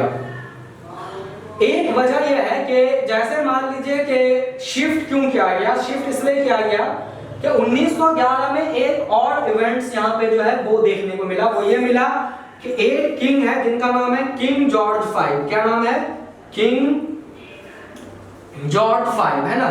किंग जॉर्ज 5 जो है थे तो इंग्लैंड के, लेकिन उन्होंने 1911 में ये डिसाइड किया कि इंग्लैंड से वो इंडिया आएंगे और इंडिया में जो ब्रिटिश गवर्नमेंट हुकूमत चला रही है उनको वो पूरा विजिट करेंगे, देखेंगे कि उनकी हुकूमत सही हो रही है नहीं। तो किंग जॉर्ज 5 जो है 5th जो है वो क्या किए, इंडिया के अंदर विजिट किए, ठीक है। और इसकी वजह से जो किंग जॉर्ज 5 इनकी स्वागत में पूरी दिल्ली को बहुत, न्यू दिल्ली को बहुत अच्छे से सजाया गया, और इसके लिए यहाँ पे जो है दिल्ली दरबार लगा। क्या लगा? दिल्ली दरबार जिसको हम कहते हैं ना। और बहुत अच्छे से जो है दिल्ली मतलब दरबार मतलब बहुत तरीके से सजाया गया, क्योंकि ब्रिटेन से आ रहे थे देखने के लिए, तो दिल्ली दरबार सजाया गया क्योंकि किंग जॉर्ज 5 की स्वागत में। अब देखिए अगर कलकत्ता ही कैपिटल लगता तो कलकत्ता के अंदर अब तक बहुत चीजें हो चुकी थी, राष्ट्रीय आंदोलन काफी पीक पे पहुंच चुका था, स्वदेशी मूवमेंट काफी हो गए थे, लोग काफी गुस्से में थे। तो अगर वो कलकत्ता के अंदर ही कैपिटल लगता वहां पे, तो अगर किंग जॉर्ज 5 कलकत्ता पहुंचते तो शायद जो है अफरा तफरी का माहौल हो सकता था, क्योंकि लोगों को काफी गुस्से में थे। इन अफरा तफरी से बचने के लिए बहुत सारी वजह है, लेकिन एक वजह मैं आपको यहाँ पे बताता हूँ। इन अफरा तफरी से बचने के लिए उन्होंने कैपिटल को शिफ्ट कर दिया, क्या? न्यू दिल्ली। और उन्होंने जो है क्योंकि न्यू दिल्ली में इतनी चीजें उस वक्त हुई नहीं थी, तो न्यू दिल्ली में लोगों के इतने गुस्से थे नहीं, है ना। तो उन्होंने सोचा कि जो है अफरा तफरी के माहौल से बच जाएंगे, और किंग जॉर्ज 5 अगर आगे देख लिया जिस तरह से कलकत्ता या के अंदर जो माहौल थी या बंगाल के अंदर जो माहौल थी, तो शायद से किंग जॉर्ज 5 उन माहौल से इतने खुश नहीं होते। इसलिए उन सब चीजों से बचने के लिए ब्रिटिशर्स ने एक पूरा मंसूबा बनाया, एक पूरी जो है प्लानिंग की, और उस पूरी प्लानिंग के साथ उन्होंने कलकत्ता से कैपिटल जो है न्यू दिल्ली जो है वो शिफ्ट कर दिया गया 1911 के अंदर। और किंग जॉर्ज 5 जो विजिट किया उसकी स्वागत में पूरी दिल्ली को सजाया गया, दिल्ली दरबार उसके अंदर जो है वो लगा, ठीक है। तो इस तरह के वाकयात जो है वो हुए। एक बात मैं आपको और बता दूं, जब Delhi new Delhi capital shift किया था तो अंग्रेजों के पास 2 ऑप्शंस थे। कैपिटल को पुरानी दिल्ली भी शिफ्ट कर सकते थे जो शाहजहां ने बसाया था, जिसको शाहजहानाबाद कहते हैं, ओल्ड दिल्ली कहते हैं, लेकिन उन्होंने जानबूझ के न्यू दिल्ली कैपिटल शिफ्ट किया, पुरानी दिल्ली नहीं। अगर आज के दौर में आप अगर दोनों देखेंगे, न्यू दिल्ली का एरिया जाएंगे और पुरानी दिल्ली रेड फोर्ट का एरिया जाएंगे, जिसे शाहजहानाबाद कहते हैं, शाहजहां ने बसाया था जमुना के किनारे में, तो दोनों में आसमान जमीन का फर्क है। पुरानी दिल्ली की जो अभी आबादी है वो बहुत ज्यादा है, इंफ्रास्ट्रक्चर्स हैं और इतनी गलियां हैं वहां पे, तो मतलब पूरा जो है कंजेस्टेड कर दिया। ये कंजेस्टेड और इस तरह की जो चीजें हैं इसमें ब्रिटिशर्स का बड़ा योगदान है। समझ में आ रही है? तो ब्रिटिशर्स ने जो है जानबूझ के वो न्यू दिल्ली कैपिटल का अपने तरीके से डिजाइन करेंगे, और अगर कैपिटल पुरानी दिल्ली शिफ्ट करते हैं, शाहजहानाबाद शिफ्ट करते हैं, तो जो मुगल खानदान की यादें वहां के आदमी के साथ जुड़े हुए हैं वो फिर से पैदा होना शुरू हो जाएगा। जाहिर सी बात है, पुरानी दिल्ली जब अगर कैपिटल शिफ्ट होता तो बहुत अच्छे से इसको डिजाइन किया था और फिर वैसे ही हो जाता जैसे शाहजहां के जमाने में शाहजहानाबाद थी, तो फिर वो पूरी रवन्नकें जो है वो वापस आ जाती और मुगल खानदान की यादें फिर जो है वो वापस हो जाती। उन सब चीजों से बचने के लिए उन्होंने, ताकि इंसानों के दिल व दिमाग से मुगल खानदान की याददाश्त खत्म हो जाए, उन सब चीजों को उन्होंने रोकने के लिए जानबूझ के ऐसे जगह कैपिटल शिफ्ट किए। अच्छा, मैं एक चीज और बता दूं, जब इन्होंने न्यू दिल्ली कैपिटल शिफ्ट किया, जब अंग्रेज आए थे तो उन्होंने जामे मस्जिद जो है पुरानी दिल्ली के अंदर जो शाहजहां ने बनाई, हिंदुस्तान का लार्जेस्ट मॉस्क था, तो अभी भी है, तो उसमें ऐसा हुआ था कि अंग्रेजों ने जानबूझ के 5 साल तक वहां पे ताला लगा दिया जामे मस्जिद के अंदर, और कोई नमाज नहीं थी, ना ईद की नमाज, ना जुमे की नमाज, ना वक्त की नमाज, कोई भी नमाज नहीं थी। और 5 साल तक वहां पे जो ब्रिटिशर्स के घोड़े वगैरह होते थे, हॉर्सेस होते थे, हॉर्स जो रखने का होता है वो बनाया गया था वहां पे। तो इस तरह के जुल्म उन्होंने ढाए। तो आप शाहजहानाबाद जो शाहजहां ने बसाया था वो दिल्ली भी देखिए, हिस्ट्री में पढ़िए उसको, है ना। और जो आज का पुरानी दिल्ली है, अगर आप कहीं चले गए कभी वहां पे, तो इतनी मतलब कंजेस्टेड और इतनी गलियां हैं, इंफ्रास्ट्रक्चर बिल्कुल खत्म है, रोड्स के साइज इतने अच्छे नहीं है, अंदर में जो है बहुत बेकार है, अंग्रेजों का देन है। तो एक तो ये था कि उन्होंने 1911 के अंदर जो है कैपिटल शिफ्ट कर दिया। कारण ये था कि नेशनल मूवमेंट पीक पे थी, उस चीज से बचने के लिए, क्योंकि किंग जॉर्ज 5 आ रहे थे, जिसकी वजह से उन्होंने जो है कैपिटल जो है वो न्यू दिल्ली जो है वो शिफ्ट किया। ठीक है, अब देखिए इसके अंदर और क्या क्या चीजें हुई। 1911 इसलिए भी मशहूर है क्योंकि आपने देखा कि 1905 के अंदर जो बंगाल डिवाइड किया गया था, जो बंगाल का विभाजन था, लॉर्ड कर्जन किया था, वो बंगाल फिर से यहाँ पे रीयूनाइट कर दिया गया, है ना। और ये कहा गया कि अगर इस तरह से डिवाइड करके रखेंगे तो हंगामा ज्यादा होगा, प्रोटेस्ट ज्यादा लोग करेंगे, मूवमेंट ज्यादा। इसलिए क्या हुआ कि 1911 में फिर जो है दोनों को क्या कर दिया गया, रीयूनाइट हो गई। और बंगाल प्रोविंसेस जो 2 पार्ट्स में बढ़ गए थे, ईस्ट बंगाल और हम एक कहते हैं कि वेस्ट बंगाल में जो बांट दिया गया था, ये ईस्ट बंगाल और वेस्ट बंगाल आपस में क्या हो गए, मर्ज हो गए, और दोनों आपस में आके क्या हो गए, मिल गए, रीयूनाइट हो गए। तो इस तरह से जो है हम इसको समझ सकते हैं। फिर 1 साल के बाद यहाँ पे देखेंगे कि 1912 के अंदर जो है 1912 में बंगाल प्रोविंसेस से अलग होके एक स्टेट बना 1912 के अंदर, और उस स्टेट का नाम क्या है, बिहार। जो बिहार अलग होकर बंगाल से बना। तो बिहार कब बना है, 1912 में। काफी पुराने स्टेट्स हैं, काफी पहले हिस्ट्री में जो है ये बन गए। ठीक है, तो ये दोनों जो है यहाँ पे जो है हो गए। तो 1911 के अंदर आपको जो है इस तरह के जो है इवेंट्स याद रखना है। एग्जाम्स के अंदर कभी कभी कॉम्पिटिटिव लेवल्स में ये पूछ लेते हैं एग्जाम्स के अंदर कि आप मुझे ये बताएं कि 1911 में जो ये वाकयात हो रहे हैं, कलकत्ता से कैपिटल शिफ्ट हो रहा है, किंग जॉर्ज 5 आ रहे हैं, दिल्ली दरबार हो रही है, या बंगाल जो 2 पार्ट्स में डिवाइड हो गए, अंग्रेजों की तरफ से रिप्रेजेंटेटिव कौन था, जिसको आप कहते हैं वाइसराय, के वाइसराय उस वक्त कौन था, किसके जमाने में ये चीजें हो रही थी, तो उस वाइसराय का नाम आपको याद रखना है। आप नोट्स में इसको लिख लें तो ज्यादा बेहतर होगा, लॉर्ड हार्डिंग्स। तो मैंने बताया ना कि हर वाइसराय के नाम आपको याद रखना है कि कौन से वाइसराय के जमाने में क्या हुआ। तो उस जमाने में जो था वाइसराय लॉर्ड हार्डिंग्स थे। जैसे आपने पढ़ा कि जब इंडियन नेशनल कांग्रेस की स्थापना हुई थी भारत के अंदर, तो उस वक्त वाइसराय कौन था, उस वक्त वाइसराय था जैसे 1885 में जो है हुआ। मैं आपको बाद में इसका एक पूरा लिस्ट बना के यहाँ पे दे दूंगा कि आप इसको लर्न कर लीजिए। हर एग्जाम्स में पूछते हैं, कॉम्पिटिटिव लेवल एग्जाम्स में। तो 1885 में जो आईएनसीज बनाई गई थी, तो उस वक्त जो वाइसराय था उसका नाम है लॉर्ड डफरेंस। क्या नाम है, लॉर्ड डफरेंस है। तो उस वक्त लॉर्ड डफरेंस थे, है ना। और फिर जब 1857 में हुआ तो लॉर्ड कैनिंग्स हुए। फिर जैसे पार्टीशन हुआ तो बंगाल पार्टीशन लॉर्ड कर्जन हुए। दिल्ली दरबार वगैरह जब हो रही थी तो उस वक्त जो था लॉर्ड हार्डिंग्स थे। तो पूछ लेते हैं कि कौन से वाइसराय, जैसे होता है ना कि जवाहरलाल नेहरू के सामने में, उसके जमाने में क्या चीजें हुई, जब मोरारजी देसाई प्राइम मिनिस्टर्स बने तो उनके जमाने में क्या हुआ, इंदिरा गांधी के जमाने में क्या चीजें हुई, अटल बिहारी वाजपेयी के जमाने में क्या हुई, मनमोहन सिंह के जमाने में क्या चीजें हुई, है ना। उसी तरह से जो है मोदी के जमाने में क्या चीजें हो रही है। तो किस जमाने में कौन प्रधानमंत्री थे या कौन वाइसराय थे और क्या क्या वाकयात हो रहे थे। तो इस तरह से अगर आप लिंक करके पढ़ेंगे तो इंशाल्लाह कोई भी कंपटीशन को आप बड़ी आसानी से जो है निकाल सकते हैं और जो है पास कर सकते हैं। तो आपको ये चीजें मालूम होनी चाहिए, ठीक है। हम बाद में इसका पूरा लिस्ट बना देंगे कि आपको कितने वायसरायज के नाम जो है याद रखने हैं और कौन कौन इंपॉर्टेंट हैं, तो वो मैं जब लेक्चर्स में हम जो है किसी दिन जो है इसको इंशाल्लाह बनाएंगे, ठीक है। ये वाकयात जो है आप समझ लिए, ठीक है। अब हम सीधे पहुंचते हैं 1915 में, 1915 में। 1915 के अंदर क्या चीजें हुई ये इंपॉर्टेंट है।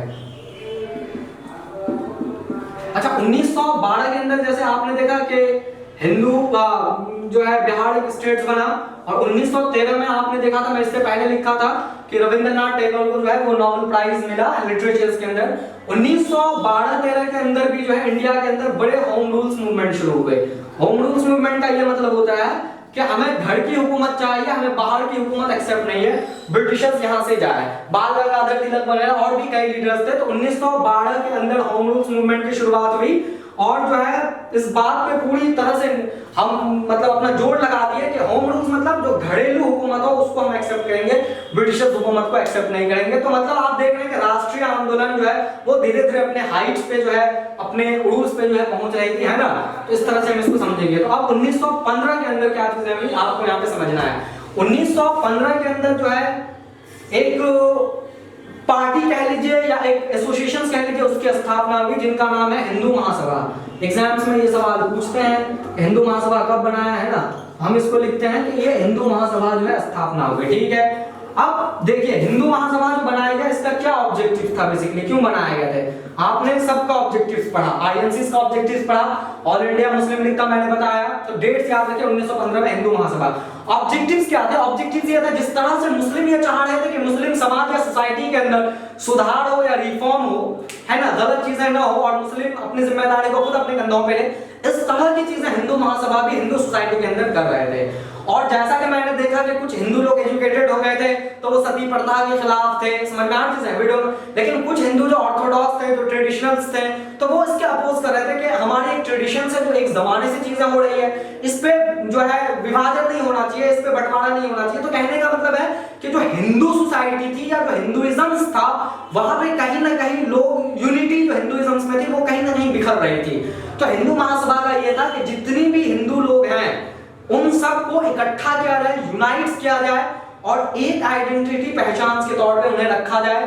जिस तरह से मुस्लिम सोसाइटी, मुस्लिम स्कॉलर्स मुस्लिम समाज के लिए कर रहे हैं कि मुस्लिम का एक अपना आइडेंटिफिकेशन बना रहे हैं, मुस्लिम की एक अपनी जो है सूझबूझ के साथ वो कर रहे हैं, ठीक वैसे ही जो है हिंदू महासभा हिंदू सोसाइटी को जो है एक करे और हिंदू जितने भी हिंदुइज्म में लोग हैं वो सब आपस में आए। तो कहने का मतलब है इनका ऑब्जेक्टिव ये था कि जो हिंदू सोसाइटी है ना, जो हिंदू समाज है उसके बीच में क्या कर सके, एकता ला सके, एकता जो है बना सके। और जो हिंदू सोसाइटी बढ़ गए थे, है ना, तो उसको क्या किया जाए, खत्म किया जाए। तो हिंदू महासभा का जो है ये जो है एक था कि मतलब कहने का ये था कि रिफॉर्म के बारे में बात कर रहे थे। रिफॉर्म मतलब होता है सुधारना, कि कोई चीजें अगर गलत हो रही है तो उसको कैसे सुधारा जाए, तो रिफॉर्म। बाद में ये पॉलिटिकल व्यूज भी इनके आए कि हिंदू महासभा की राजनीति व्यूज भी आए, जैसे ऑल इंडिया मुस्लिम लीग के भी आए, तो वैसे हिंदू महासभा भी आया, लेकिन बाद में आया। लेकिन स्टार्टिंग स्टेज में यही था कि यूनिटी हिंदू सोसाइटी के अंदर कैसे किया जाए, डिफरेंट हिंदू को कैसे यूनाइट किया जाए, एक किया जाए। तो ये हिंदू महासभा का जो है इंपॉर्टेंट है। आपसे क्या पूछेगा कि हिंदू महासभा कब बनाया गया, 1915 में, क्या ऑब्जेक्टिव्स थे। तो जब तक आप ऑब्जेक्टिव्स को नहीं समझेंगे तो कैसे विस्तार से इसको लिख पाएंगे, ठीक है। ये दो इंपॉर्टेंट क्वेश्चंस इसके अंदर जो है वो पूछे जाते हैं, ठीक है। अब हम पहुंचते हैं 1916 में, क्योंकि मैंने बताया कि 1915 तक मेरा टारगेट होगा। हम थोड़ा सा एक और देख लेते हैं 1916, उसके बाद आपका लेक्चर जो है आज का कंप्लीट हो जाएगा। फिर हम गांधी जी से शुरू करेंगे 1915 से। तो हम पहुंचते हैं 1916 के अंदर। 1916 के अंदर क्या चीजें हुई, ऐसे ही करते हुए हम पहुंचेंगे 1947 तक। देश आजाद जो हुआ वो क्या हुआ 1947। और जो पहले वजीर आजम बने 1950 में जब इंडियन कॉन्स्टिट्यूशन आया तो पहले वजीर आजम पंडित जवाहरलाल नेहरू 1962 तक रहे। और हम ये मानते हैं कि 1970 और 71 तक जो है पूरी तरह से हिंदुस्तान के अंदर जो इंडियन नेशनल कांग्रेस की हुकूमत रही। क्या क्या रिफॉर्म्स हुई, कितनी बातें हुई, तो इस तरह से हम चीजों को क्या करेंगे, कवर करेंगे और इंशाल्लाह जो है हम क्या करेंगे, इस चीज को जो है समझ लेंगे। क्लियर है इतनी बात? तो आप जो है यहाँ पे इस तरह से देखें, ठीक है। तो हम जो है हम तो ये सोच रहे हैं ना कि इस तरह से पढ़ते पढ़ते हम 2020 तक आपको कवर कराएं। तो इंशाल्लाह हम इसको पार्ट वाइज कवर कराएंगे और पूरी हिस्ट्री की समझ जो है वो आप समझ पाएंगे इसको, ठीक। 1916 में क्या क्या चीजें हुई वो इंपॉर्टेंट है, आपको समझना है।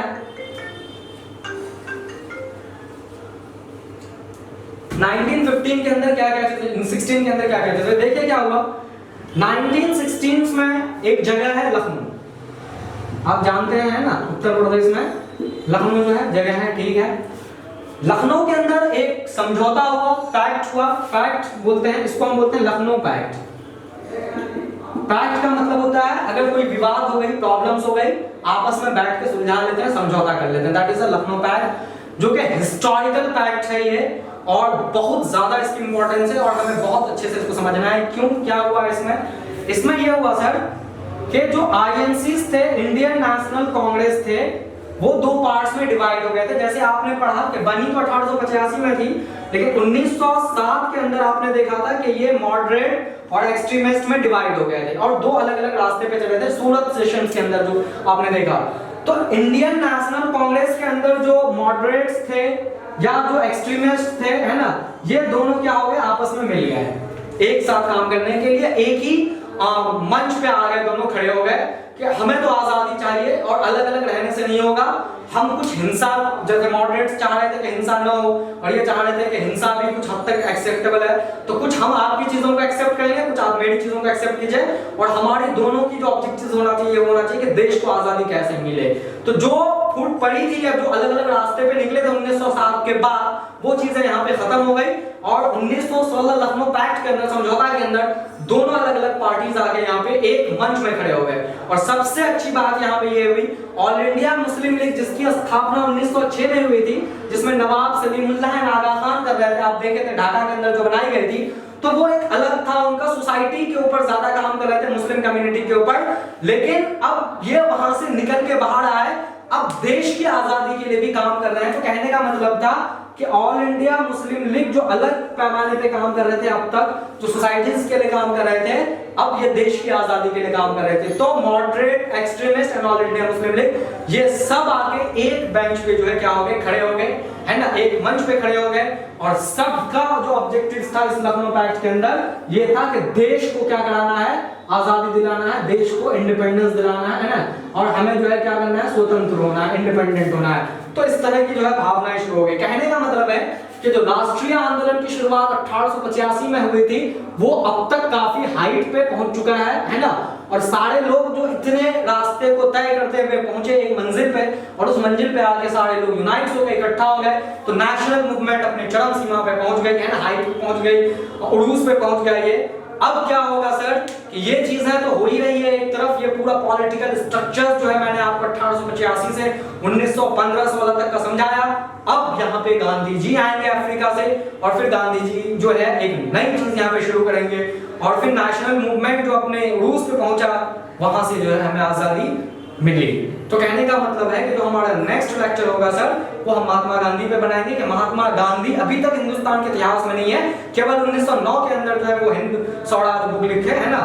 बाकी अब हिंदुस्तान में गांधी जी इंडियन हिस्ट्री में अपने आप को कैसे इंट्रोड्यूस करेंगे, लोग किस तरह से उनको समर्थन करेंगे, कैसे सपोर्ट करेंगे, लोगों को कैसे यूनाइट करेंगे, हर चीज को भूलते हुए पूरी एकता के तौर पे जो है वो हिंदुस्तान के अंदर केवल नेशनल मूवमेंट नहीं बल्कि नेशनल मूवमेंट को एक मास मूवमेंट में वो कन्वर्ट करेंगे, और फिर हम 1947 तक जो है वो चीजों को कवर करेंगे। तो थैंक यू, है ना, आपने जो है अगर लेक्चर्स देखे तो आपके सबकी जो शुक्रिया अदा करना चाहूंगा।